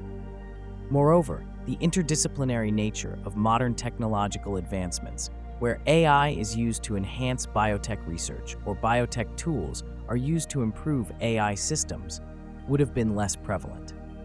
The lack of a global platform for sharing research across different fields would have made it harder for these cross-pollinations to occur, potentially slowing the emergence of new, hybrid technologies that are often born from the convergence of different disciplines. Without the internet, the development of smartphones and mobile devices would have taken a notably different trajectory, with their features and capabilities evolving in ways that were less focused on connectivity and more centered around offline functionalities. The absence of a global network would have meant that early mobile devices were primarily designed for voice communication, text messaging, and basic personal information management rather than the multifaceted, internet-driven experiences we see today. In this alternate reality, the evolution of mobile phones would have likely emphasized advancements in call quality, battery life, and durability. Manufacturers would have focused on creating devices that excelled in their core functions, making phone calls and sending text messages, rather than integrating complex data services or app ecosystems. Features such as large physical keyboards, voice-activated dialing, and enhanced contact management systems might have been prioritized to improve user experience in communication. Without the internet driving demand for constant connectivity, the idea of smartphones as we know them would have been much slower to develop. Early iterations of mobile devices would have likely included features like built-in calendars, to-do lists, and basic games, catering to the needs of busy professionals or tech-savvy consumers looking for personal productivity tools. These devices might have gradually incorporated more sophisticated offline functionalities, such as enhanced GPS systems, multimedia players for music and video, and advanced cameras for photography, making them indispensable tools for daily life, but without the emphasis on online connectivity. The absence of mobile internet access would have also meant that app stores and the entire app economy might never have emerged in the same way. Instead, mobile software development would have focused on creating standalone applications that could be pre-installed on devices or added via physical media like memory cards. These apps would have been designed to operate fully offline, offering tools and entertainment without relying on online services.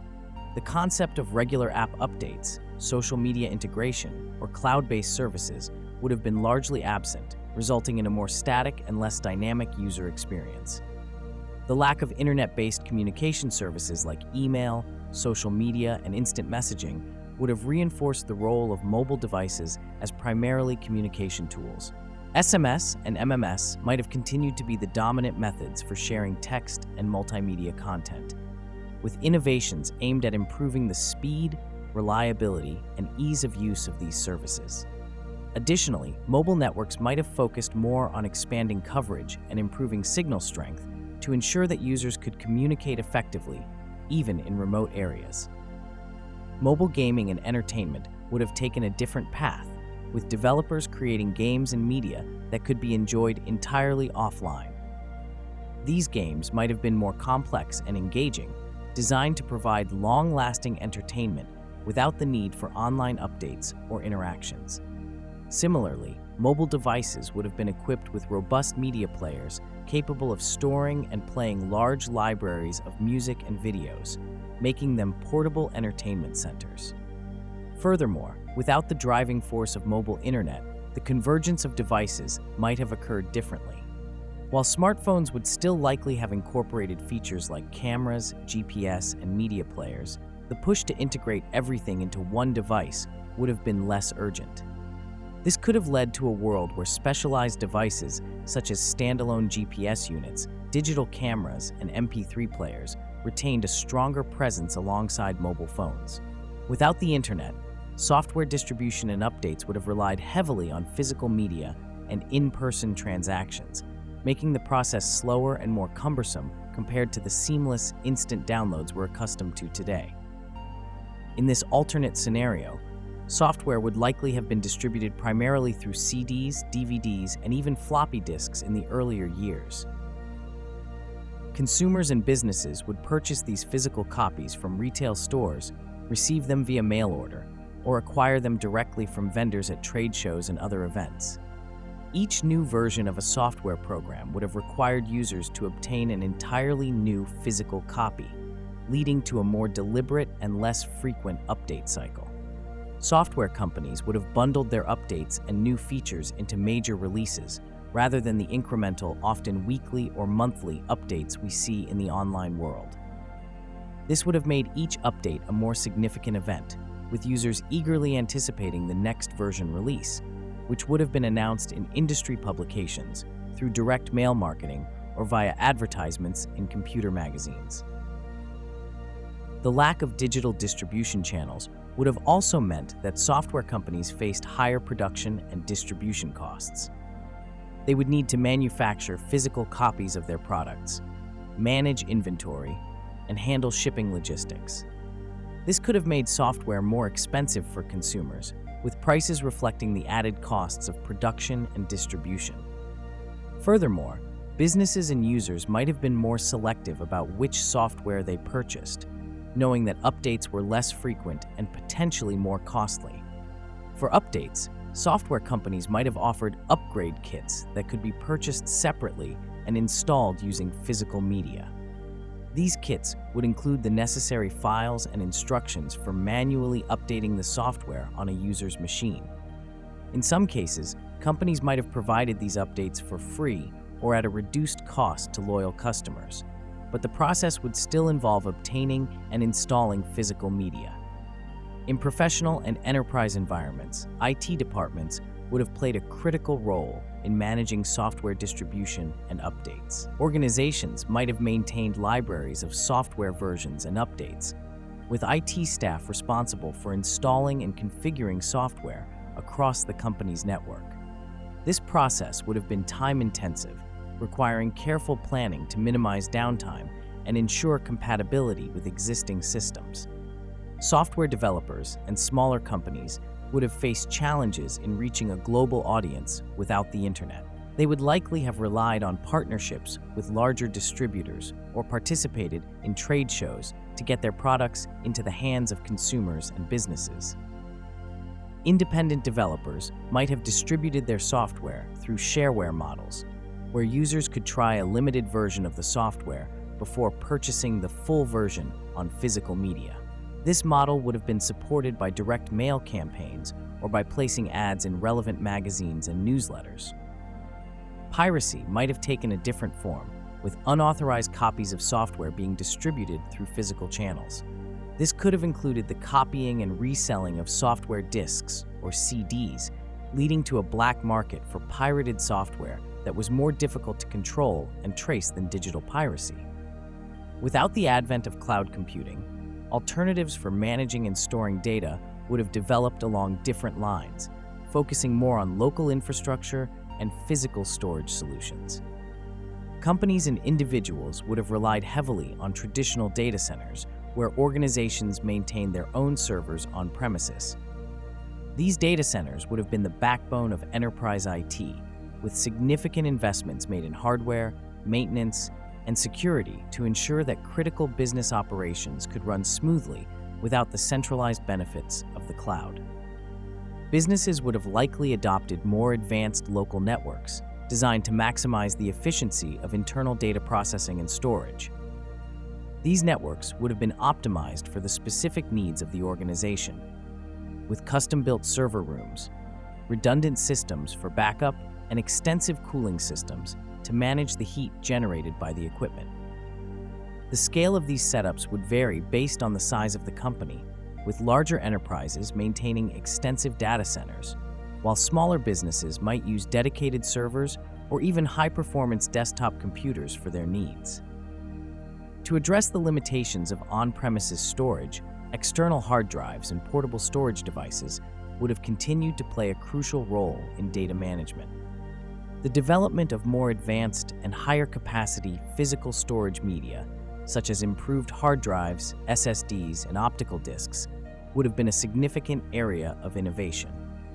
These devices would have been used not only for local backups, but also for sharing large amounts of data between locations, especially in industries where data portability was critical. For remote collaboration and data sharing, businesses might have relied on private wide area networks, WANs, and leased lines to connect different offices or to establish secure communication channels with partners and clients. These networks would have required substantial investment in telecommunications infrastructure, with companies ensuring that their data could be transferred securely and efficiently between locations. The concept of private clouds, or enterprise clouds, where companies build their own cloud-like environments using local infrastructure, would have been a prominent alternative for organizations needing to scale their operations without relying on third-party cloud providers. Software vendors would have continued to develop sophisticated data management and synchronization tools tailored for local environments. These tools would have enabled businesses to keep their data in sync across multiple devices and locations without the need for cloud services. File versioning, data deduplication, and advanced backup systems would have been standard features in enterprise software packages, helping to ensure that data integrity was maintained even without cloud-based backups. For smaller businesses and individuals, data sharing would have remained a more manual process, relying on physical media or local network sharing. USB drives, DVDs, and external hard drives would have been commonly used to transfer files between computers, while home networks might have included network-attached storage, NAS, devices to centralize data access within a household or small office. These devices would have offered a local solution for file sharing and backups, with users manually managing their data to ensure it was safe and accessible. In the consumer space, personal computing would have continued to emphasize local storage and software installations. Operating systems and applications would have been designed with robust local file management systems, allowing users to keep their data organized and secure without relying on cloud services. Backup solutions would have been integrated into operating systems, encouraging users to regularly create local backups on external drives or other physical media. Without online multiplayer capabilities, the gaming industry would have developed in a markedly different direction, with a stronger emphasis on local multiplayer experiences and single-player campaigns. The social aspect of gaming would have remained grounded in physical spaces, where friends and family gathered around a single console or computer to play together. Split-screen gameplay would have been a dominant feature, with developers investing heavily in creating engaging multiplayer experiences that could be enjoyed by multiple players on the same device. The importance of cooperative and competitive gameplay in the same room would have led to innovations in split-screen design, allowing for more complex and visually appealing ways to share the screen without compromising the gaming experience. Arcades might have retained their popularity much longer, serving as the primary venues for competitive gaming. With no online leaderboards or matchmaking systems, gamers would have flocked to arcades to test their skills against others, creating a thriving social environment centered around shared gaming experiences. Arcade cabinets would have continued to evolve, offering more sophisticated graphics, immersive controls, and multiplayer setups that encouraged both cooperation and competition among players in the same physical space. Tournaments and high-score competitions would have been major events, drawing large crowds and fostering a vibrant gaming community that revolved around in-person interaction. The absence of online multiplayer would have also led to a stronger focus on storytelling and character development in single-player games. Developers would have poured their creative energies into crafting rich, immersive worlds that could stand alone without the need for an internet connection. The demand for deep, engaging narratives would have driven the creation of expansive, open-world games and intricate role-playing games, RPGs, that offered players countless hours of exploration and discovery. The art of game design would have placed a premium on creating memorable characters, intricate plot lines, and varied gameplay mechanics to keep players invested in their solo adventures. Couch co-op games, where players team up on the same console to tackle challenges together, would have been a staple of the gaming landscape. These games would have been designed with teamwork and communication in mind, requiring players to work closely together to achieve their goals. The genre would have seen extensive innovation, with developers exploring new ways to make cooperative gameplay both accessible and rewarding, whether through puzzle solving, combat, or strategic planning. The competitive gaming scene, or esports, would have looked quite different without online multiplayer. Local tournaments and LAN, local area network parties, would have been the primary venues for competitive play, where gamers brought their own consoles or PCs to compete in person. These events would have been significant social gatherings, with players traveling to participate in regional or national tournaments. The skills of top players would have been showcased at live events, with spectators gathering to watch the action unfold in real time, creating a more intimate and community-driven esports culture. Gaming communities would have formed around these in-person interactions, with players connecting through gaming clubs, local events, and word of mouth. The sharing of strategies, tips, and game-related news would have taken place in person, through printed magazines, or via phone calls, rather than on forums or social media. The lack of online multiplayer would have likely led to a more localized gaming culture, where communities were built around specific arcades, game stores, or neighborhood gaming groups. Without the internet, government surveillance and intelligence gathering would have relied on more traditional methods, leading to a slower, more labor-intensive approach to monitoring and collecting information. Instead of the vast, automated data collection systems that the internet enables, intelligence agencies would have focused heavily on human intelligence, HUMINT, where operatives and informants played a crucial role in gathering information. These operatives would have been embedded in key locations, using their positions to collect valuable insights and relay them back to their agencies. Wiretapping and physical surveillance would have been primary tools for monitoring communications and activities. Government agencies would have employed teams of specialists to listen in on phone conversations, intercept letters, and observe individuals or groups suspected of illicit activities. These operations would have required significant resources, as each surveillance effort would have involved deploying personnel to specific locations, rather than relying on remote, automated systems to track large volumes of digital communication.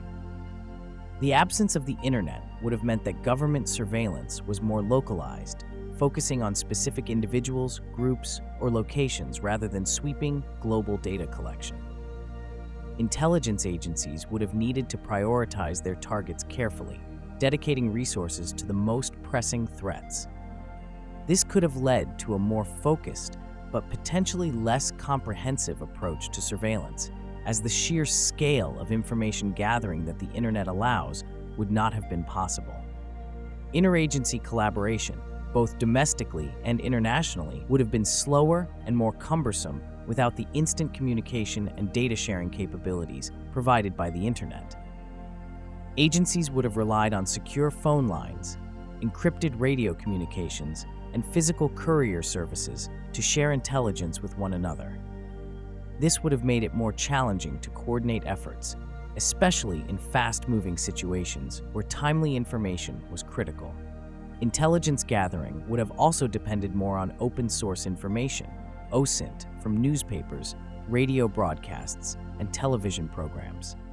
Analysts would have sifted through vast amounts of publicly available data, piecing together information from various sources to build a comprehensive understanding of potential threats or geopolitical developments.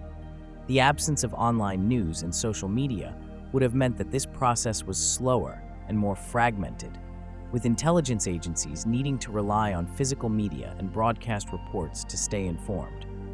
Government efforts to monitor dissent and subversive activities would have taken a different shape, with authorities relying on more direct forms of social control. Surveillance of public gatherings, infiltration of activist groups, and monitoring of printed materials like pamphlets and newsletters would have been key strategies for keeping tabs on potential sources of unrest. This approach would have required a more visible and hands-on presence from law enforcement and intelligence agencies, possibly leading to greater public awareness and scrutiny of government surveillance activities. The collection and analysis of foreign intelligence would have been similarly constrained by the lack of digital networks. Intelligence agencies would have relied heavily on diplomatic channels, espionage, and intercepted communications to gather information about foreign governments and militaries.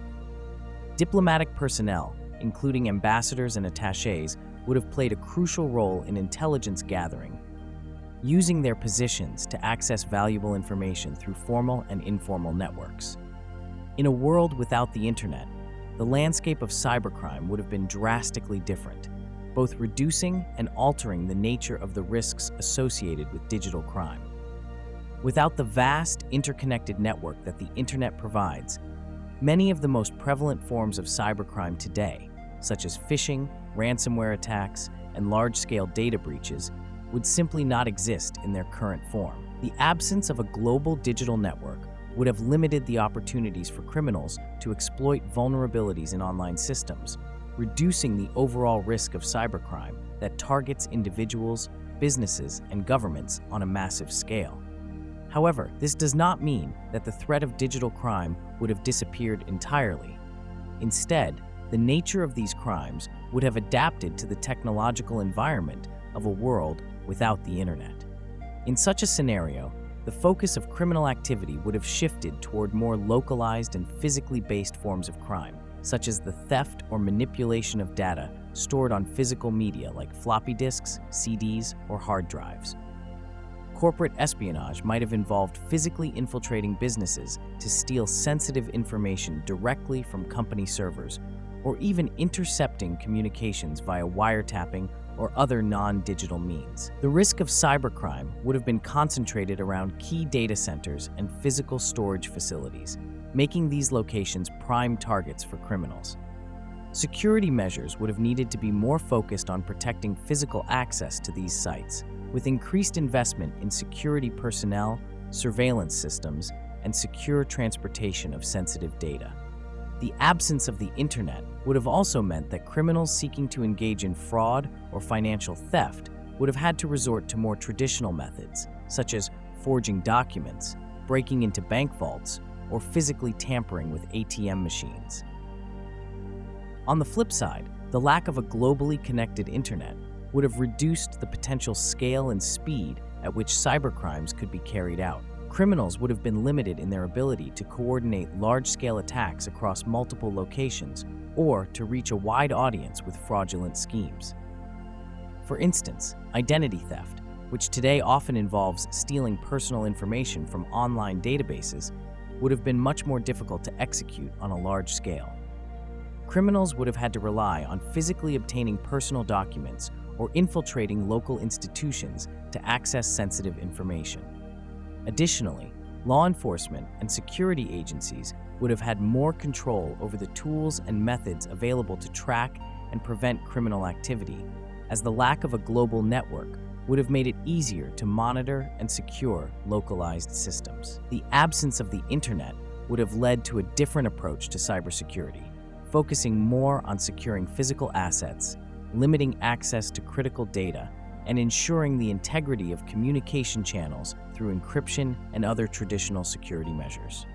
Without digital communication networks, national security would have relied heavily on more traditional methods of information gathering, intelligence sharing, and coordination. The absence of the internet and other digital platforms would have meant that governments needed to maintain a robust infrastructure for secure, physical communication channels. This could include the use of landlines, encrypted radio transmissions, and dedicated courier services to transmit sensitive information between agencies and allied nations. In this alternate scenario, the pace at which intelligence and critical information could be shared would have been significantly slower. Security agencies would have needed to invest in secure physical lines of communication, such as hardwired telephone systems, with encryption technologies focused on safeguarding voice and text communications sent over these networks. This would have made real-time communication during crises more challenging, as the absence of instant digital messaging and video conferencing would have required reliance on voice-only communications or in-person meetings. Coordination between military units, law enforcement, and intelligence agencies would have required more extensive planning and preparation. The logistics of national security operations would involve careful scheduling of secure communications, the physical transportation of documents, and the deployment of personnel to critical locations. This could have led to a greater emphasis on regional command centers, where leaders could oversee operations more closely without relying on distant digital oversight. The use of human intelligence, HUMINT, would have been even more crucial in this context. Without the ability to monitor online activities or intercept digital communications, governments would have needed to rely more on field operatives, informants, and traditional espionage techniques to gather information on potential threats. These operatives would have worked in more dangerous and demanding environments, collecting intelligence through direct observation, infiltrating hostile organizations, and cultivating local sources of information. To manage the flow of information, governments might have utilized advanced cryptographic methods to secure physical documents and communications. Diplomatic pouches, secure file transfers via dedicated networks, and highly classified dispatches would have been common methods for sharing sensitive information.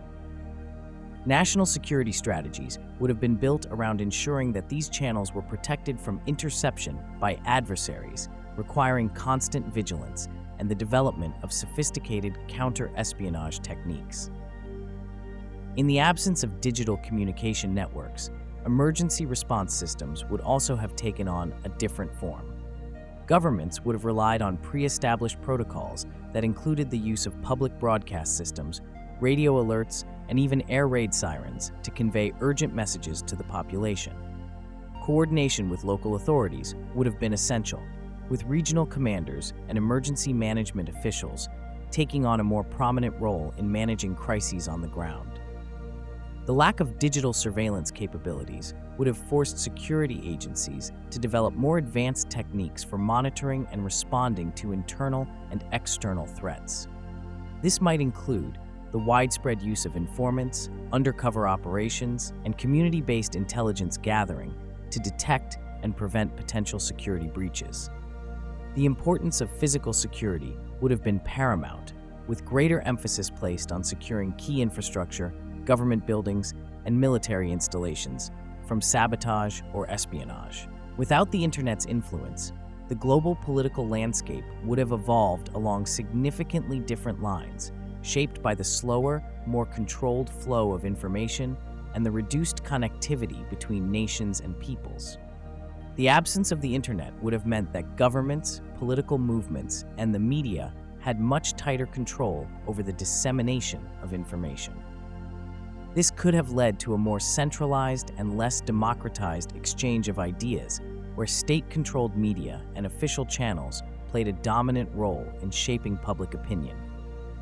International diplomacy would have been conducted through traditional means, such as formal diplomatic channels, face-to-face meetings, and official communiques. The speed of diplomatic communication would have been slower, and the reliance on personal relationships between leaders and diplomats would have been even more crucial. Without the instant communication provided by the internet, misunderstandings or delays in negotiations could have been more common, potentially leading to prolonged conflicts or slower resolutions to international crises. Grassroots political movements and revolutions, which have often used the internet to organize, mobilize, and spread their messages, would have faced significant challenges in gaining momentum. Without social media platforms to amplify their voices, activists would have relied on more traditional methods of organizing, such as print materials, secret meetings, and word of mouth. These movements might have taken longer to build, and their impact could have been more localized, with a greater emphasis on regional or national issues rather than global ones. The absence of the internet would have also affected the spread of democratic ideals and human rights advocacy. Governments with authoritarian tendencies might have found it easier to control and suppress dissent, as the lack of a global digital platform would have limited the ability of citizens to access alternative viewpoints or communicate with international allies. International organizations promoting democracy and human rights would have had to work through more traditional channels, such as diplomatic pressure and public appeals through global media outlets, rather than using the internet to expose abuses and rally global support. In this world, the media would have remained the primary source of political information for the general public. Newspapers, radio, and television would have continued to shape the political narrative, with editorial decisions playing a significant role in determining what news and perspectives were highlighted. This could have led to a more homogenized media landscape, where a few major outlets had the power to influence public opinion on a national and international scale. Political campaigns would have relied heavily on traditional methods of outreach, such as rallies, door-to-door canvassing, and broadcast advertising. The absence of digital advertising and social media targeting would have made campaigns more expensive and less personalized, with candidates focusing on broad messaging through mass media rather than tailored appeals to specific voter segments. This could have resulted in a more unified but less nuanced political discourse, where major issues were debated in a more public and less fragmented arena. International alliances and geopolitical strategies might have been more stable and predictable, as the slower pace of information exchange would have limited the rapid shifts in public opinion that can be driven by viral online content. However, this could also have led to a more entrenched world order, with fewer opportunities for rapid change or the emergence of new global players. Without social media, public movements and protests would have been organized through more traditional grassroots methods, relying heavily on face-to-face communication, printed materials, and word of mouth. The absence of platforms like Twitter, Facebook, and Instagram would have meant that organizing large-scale demonstrations would require much more time and effort, as activists would need to reach people through physical networks rather than digital ones. Leaders of these movements would have relied on community gatherings, meetings in public spaces, and local organizations to spread their message. Flyers, posters, and pamphlets would have been essential tools for mobilizing supporters, distributed by hand in neighborhoods, workplaces, and public areas. This method of communication would have required significant coordination and the establishment of strong local networks to ensure that information reached a wide audience.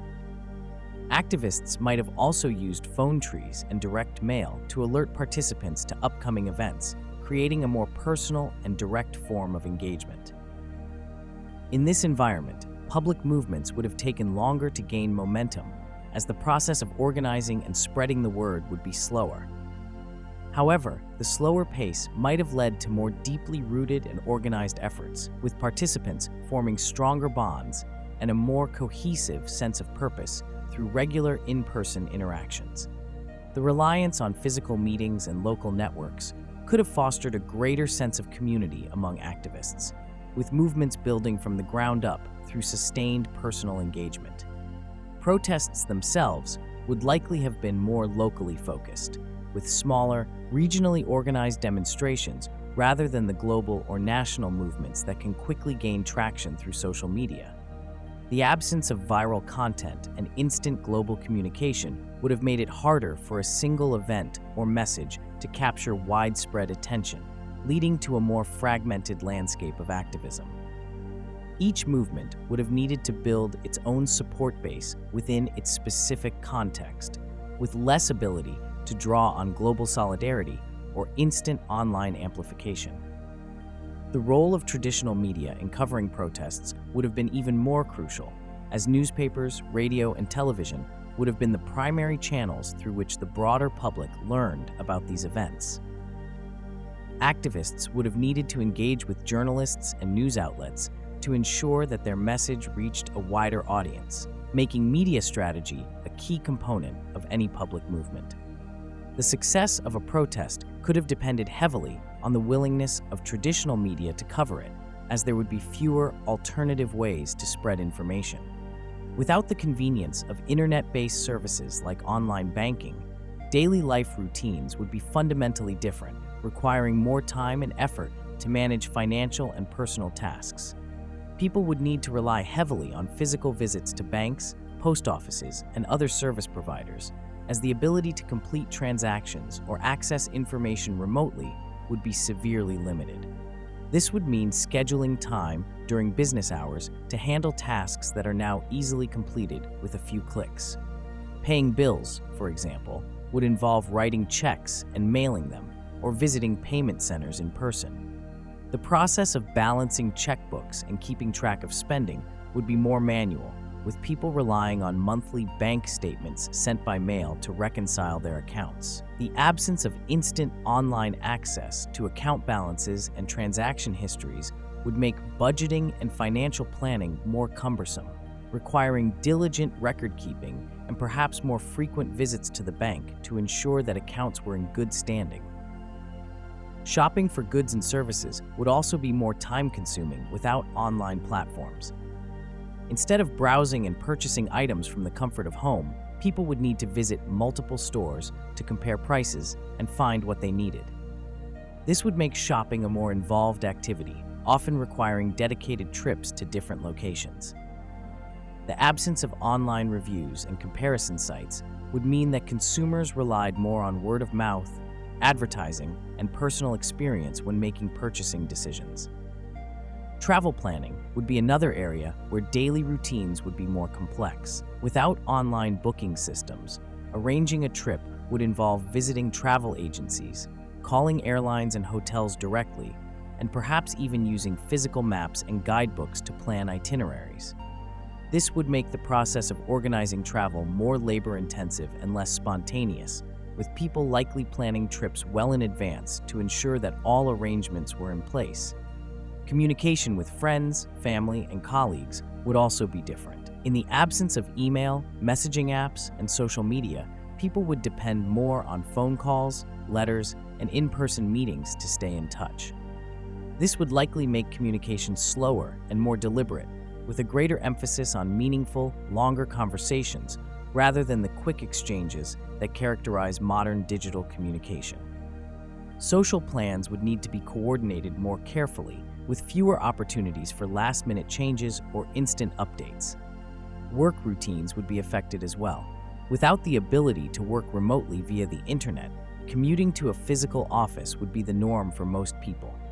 Offices would need to rely on paper files, fax machines, and landline phones for communication and record keeping, making the work environment more dependent on physical space and resources. Collaboration on projects would require more face-to-face meetings and the exchange of physical documents, leading to a slower pace of work compared to the rapid digital collaboration tools available today.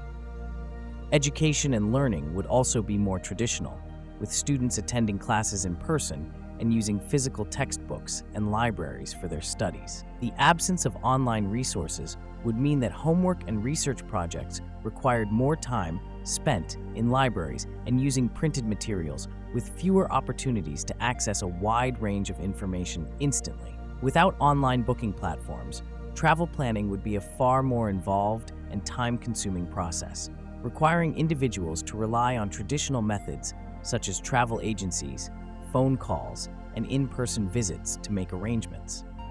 The convenience of browsing multiple options for flights, hotels, and transportation from a single device would be replaced by a series of steps that demand more direct interaction and often more patience. The role of travel agencies would be much more prominent in this world, serving as the primary resource for organizing trips. People would visit travel agents to discuss their plans, explore available options, and receive recommendations. These agents, armed with extensive knowledge and access to industry networks, would be indispensable for finding the best deals and coordinating complex itineraries. For more straightforward travel needs, individuals might call airlines, hotels, and rental car companies directly to make reservations, often spending time on hold or navigating automated phone systems to reach a representative. Printed materials, such as brochures, catalogs, and guidebooks, would play a significant role in the planning process. Travelers would rely on these resources to learn about destinations, compare accommodations, and decide on activities.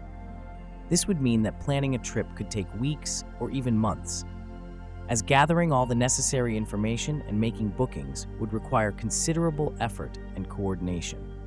The lack of instant access to a wide range of customer reviews and ratings would mean that personal recommendations, word of mouth, and the expertise of travel agents would carry much more weight. Decisions about where to stay or which airline to choose would be based on fewer sources of information, making it more challenging to ensure the quality of the services being booked. Travelers might be more inclined to stick with well-known brands or return to familiar destinations rather than venturing into new or less reviewed options. For those planning international travel, the process would be even more complex. Currency exchange, visa applications, and language barriers would all require additional steps, often necessitating visits to embassies, banks, or specialized service providers. Travel agencies might offer comprehensive packages that include these services, but this would add to the cost and time required to finalize travel plans. Once all bookings were made, travelers would receive physical tickets, reservation confirmations, and itineraries, which they would need to keep track of carefully. Losing these documents could result in significant complications, as there would be no digital backups or instant reissues available. This reliance on physical paperwork would make organization and preparedness crucial aspects of travel planning. The spontaneity that online booking platforms allow, such as last-minute getaways or quick changes to itineraries, would be far less common. Travelers would need to plan well in advance, with less flexibility to alter plans on short notice. This could lead to a more structured and predictable travel experience, but also one with less room for impulsive adventures. Without streaming services, entertainment consumption would revert to a more traditional, scheduled approach, where access to movies, TV shows, and music would be largely dictated by physical media and broadcast schedules. Television networks would remain the primary source of visual entertainment, with viewers tuning in to watch their favorite shows at specific times. The concept of appointment viewing would be the norm, with people planning their evenings around when a particular program aired. Missing an episode would mean waiting for a rerun or hoping to catch it during a special marathon. The role of video rental stores would be significant, as they would be one of the few ways to watch movies and TV shows outside of their scheduled broadcasts. People would visit these stores to rent DVDs, Blu-rays, or even VHS tapes, browsing aisles filled with titles to find something to watch over the weekend or during a movie night. The experience of picking out a movie or show would be a more tactile and social event, often involving discussions with store clerks or friends about recommendations and the latest releases. For music, physical media like CDs, vinyl records, and cassette tapes would continue to dominate.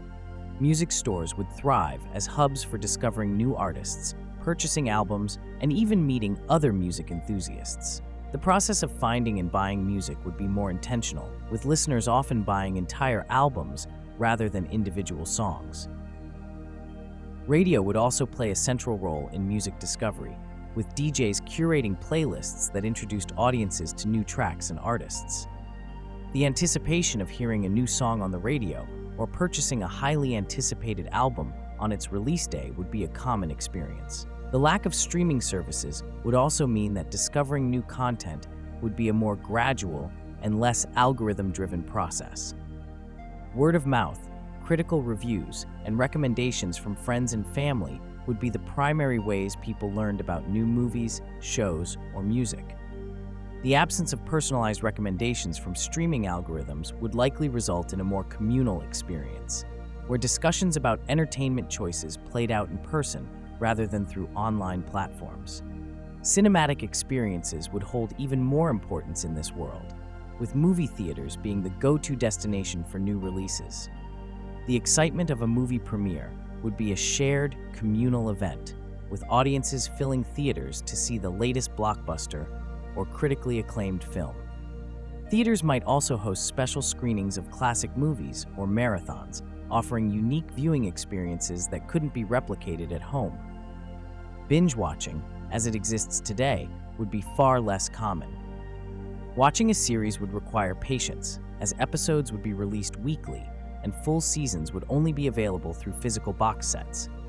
This slower pace might deepen the connection viewers feel with their favorite shows, as they would have more time to reflect on each episode and discuss it with others before the next one aired. Without the internet, personal data management and privacy concerns would have taken a very different trajectory, rooted more in physical documentation and face-to-face interactions than in the digital realm. The absence of online platforms, cloud storage, and digital communication would have meant that most personal information remained within physical files, paper records, and localized databases, reducing the widespread dissemination of data that characterizes the modern internet age. Personal data would primarily be stored in government offices, financial institutions, medical facilities, and businesses, all of which would maintain extensive paper records or localized computer systems. These records would include everything from birth certificates and medical histories to financial statements and employment records. The need to safeguard this information would be paramount, but the methods would be focused more on physical security measures, such as locked file cabinets, secure storage rooms, and controlled access to sensitive areas. In this environment, privacy concerns would revolve around the physical protection of documents and the trust placed in institutions to handle personal information responsibly. People might worry more about the security of their data during in-person transactions, such as at a bank or doctor's office, rather than through digital breaches. The concept of data privacy would be closely tied to the integrity and reputation of these institutions, as well as the professionalism of those who handled personal records. The risk of identity theft, while still present, would manifest differently. Instead of hackers breaching online databases, criminals might attempt to steal physical documents, such as social security cards, credit card statements, or medical records. This could lead to concerns about the security of mail, with people being more cautious about the personal information they send or receive through postal services. Secure mailboxes, the use of registered mail for sensitive documents, and in-person delivery of critical information might become standard practices to mitigate these risks. In a world without the internet, the concept of data sharing and consent would be more tangible. individuals would need to physically sign forms and agreements to share their information with third parties, making the process of granting consent more deliberate and transparent. People would have a clearer understanding of where their data was going and who had access to it, as they would be directly involved in the exchange of information. However, this more controlled environment wouldn't necessarily eliminate privacy concerns. The potential for misuse of personal data by those in positions of trust, whether through negligence, corruption, or unauthorized access, would remain a significant issue. Whistleblowers, investigative journalists, and advocacy groups might play a crucial role in exposing abuses of power or lapses in data security, leading to public debates about the need for stronger regulations and oversight. The absence of the internet would also mean that individuals had less ability to track and manage their own data. Without online accounts or digital tools to monitor credit scores, medical records, or financial transactions, people would rely on periodic statements and direct interactions with institutions to stay informed about their personal information. This could make it more difficult to detect errors or signs of fraud in a timely manner, leading to a greater emphasis on regular check-ins with financial advisors, doctors, and other professionals who manage critical aspects of one's personal data. Without online apps and communities, health and fitness tracking would rely heavily on more traditional analog methods, requiring individuals to take a more hands-on and self-reliant approach to monitoring their progress. People would use paper journals, notebooks, or physical logbooks to record their workouts, track their diet, and monitor their overall health metrics. This process would involve manually entering details like exercise routines, weight, body measurements, and daily food intake, making the act of tracking more deliberate and time-consuming. Fitness enthusiasts would likely depend on printed resources such as books, magazines, and pamphlets to learn about new exercises, diet plans, and wellness tips. These materials would be obtained from libraries, bookstores, or directly from fitness experts through workshops or seminars.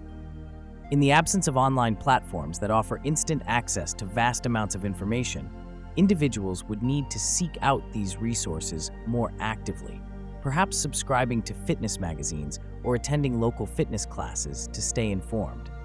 The role of fitness professionals, such as personal trainers, nutritionists, and physical therapists, would be even more crucial in guiding individuals on their health journeys.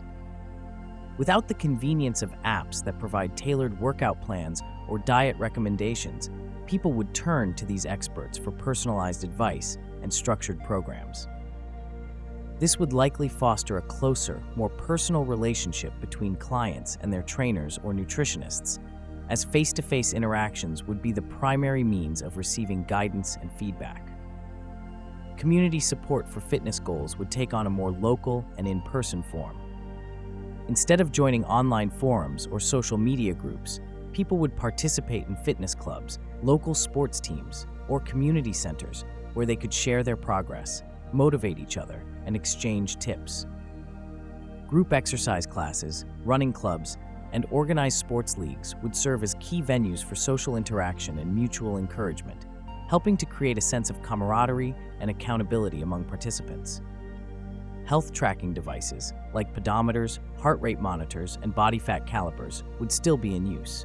But without the ability to sync data to a smartphone or online account, users would need to manually record and interpret the information these devices provided. This would require a deeper understanding of how to analyze and respond to health metrics, potentially leading to a more informed and engaged approach to personal fitness.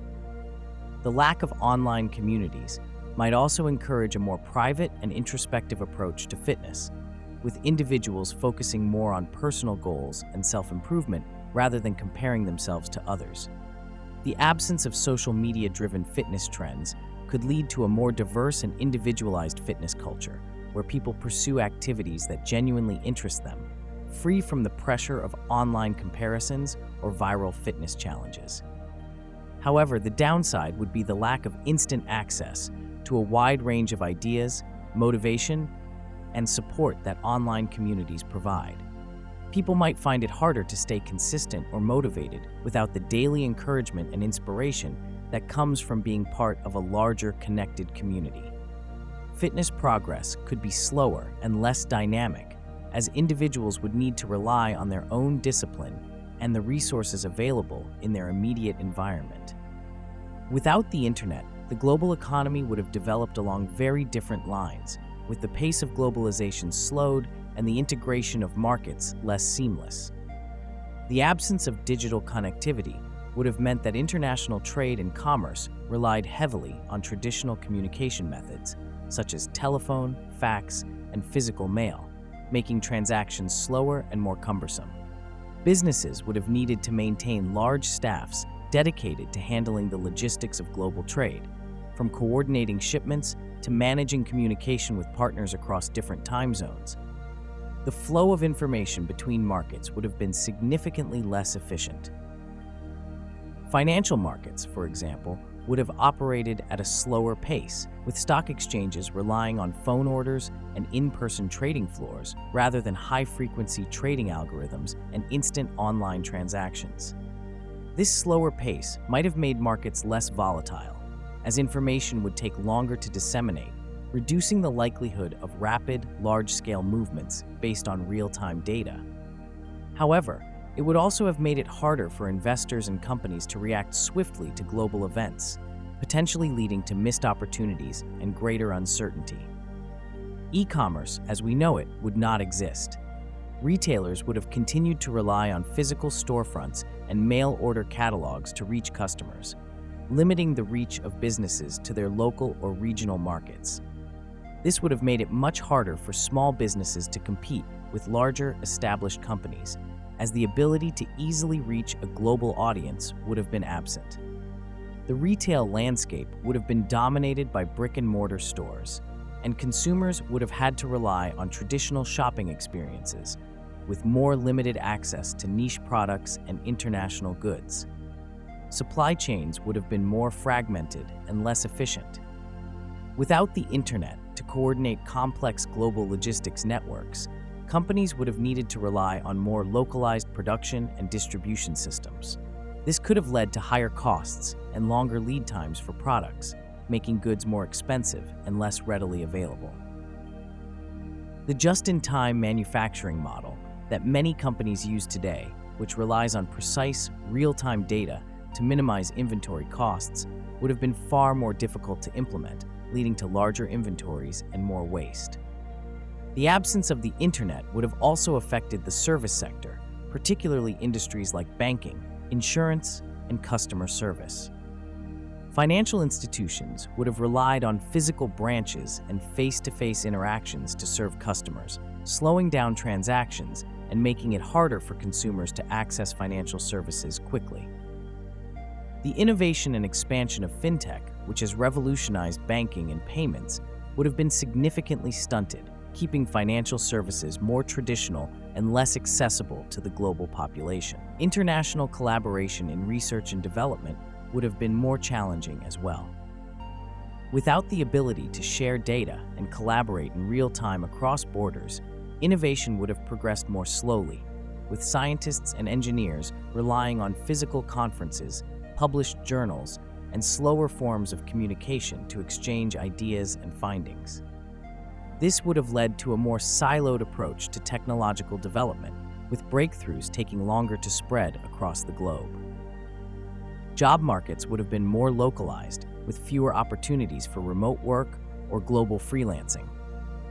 People would have been more tied to the economic conditions of their immediate surroundings, with less ability to tap into global markets for employment or entrepreneurship. This could have led to greater economic disparities between regions, as those in less developed areas would have had fewer opportunities to connect with wealthier markets. Without the internet, the digital divide as we know it would not have existed, but other forms of inequality would likely have emerged or become more pronounced. The absence of the internet would have meant that access to information, education, and economic opportunities was largely determined by physical location, socioeconomic status, and access to traditional resources. This would have created a world where disparities in wealth, education, and access to technology were deeply rooted in geographic and social factors. In a world without the internet, urban and affluent areas would have had better access to resources such as libraries, educational institutions, and well-funded public services.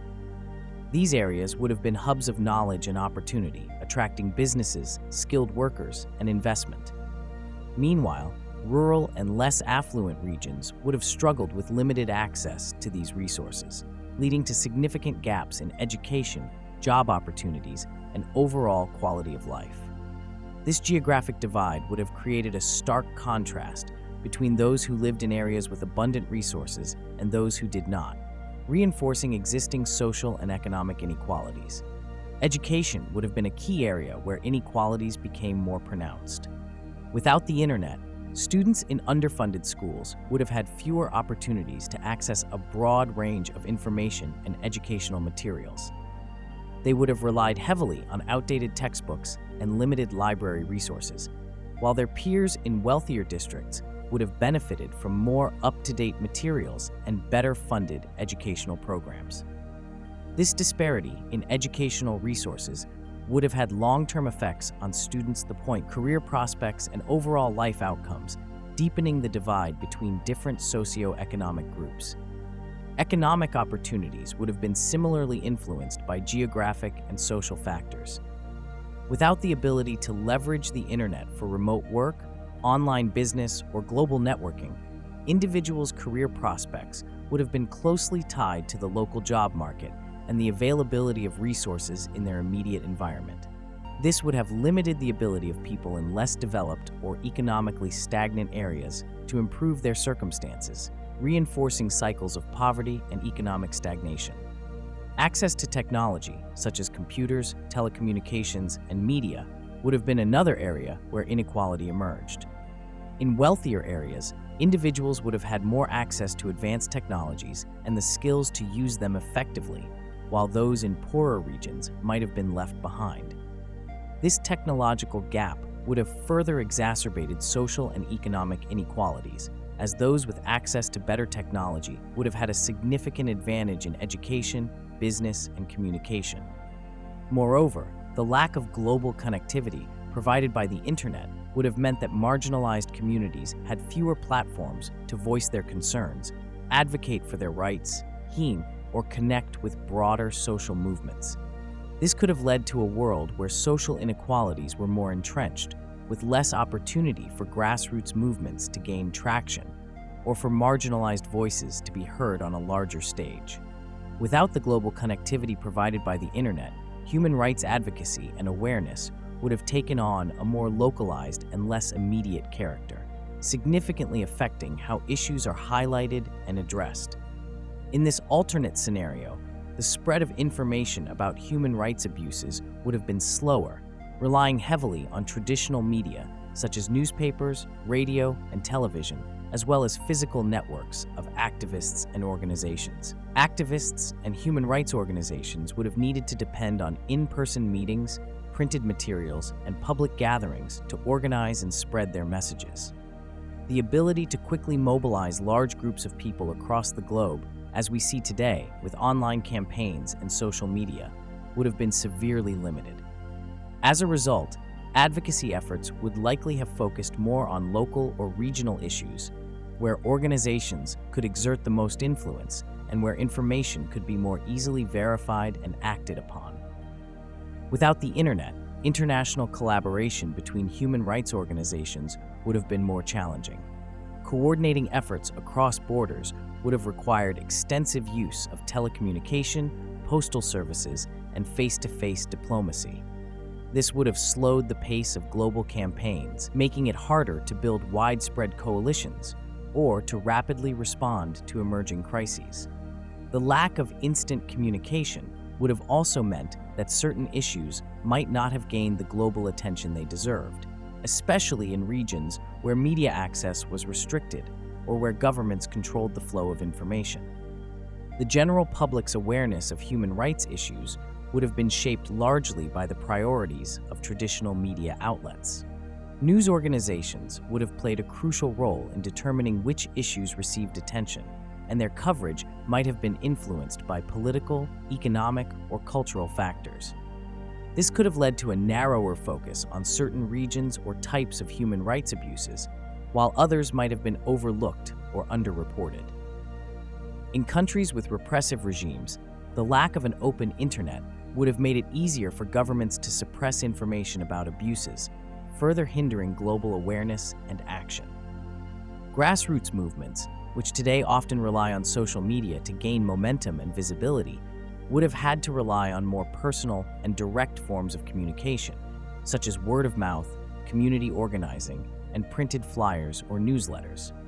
These methods, while effective in creating strong local networks, would have made it more difficult to reach a broad audience quickly. This could have resulted in slower-growing movements that, while potentially more resilient due to their strong local foundations, would have struggled to achieve the same level of global impact. Human rights documentation would have been more labor-intensive and less widespread. Without the ability to upload videos, share photos, or disseminate reports online, documenting abuses would have required physical evidence gathering, which could then be shared through traditional media channels or presented to international bodies like the United Nations. This slower, more manual process would have made it harder to respond quickly to crises and could have resulted in less immediate international pressure on violators of human rights. The absence of global connectivity would have also affected how stories and experiences were shared. Personal testimonies, which today can quickly spread through social media and bring a human face to abstract issues, would have been harder to circulate. As a result, the emotional impact of these stories might have been diluted, making it more difficult to galvanize public opinion and action.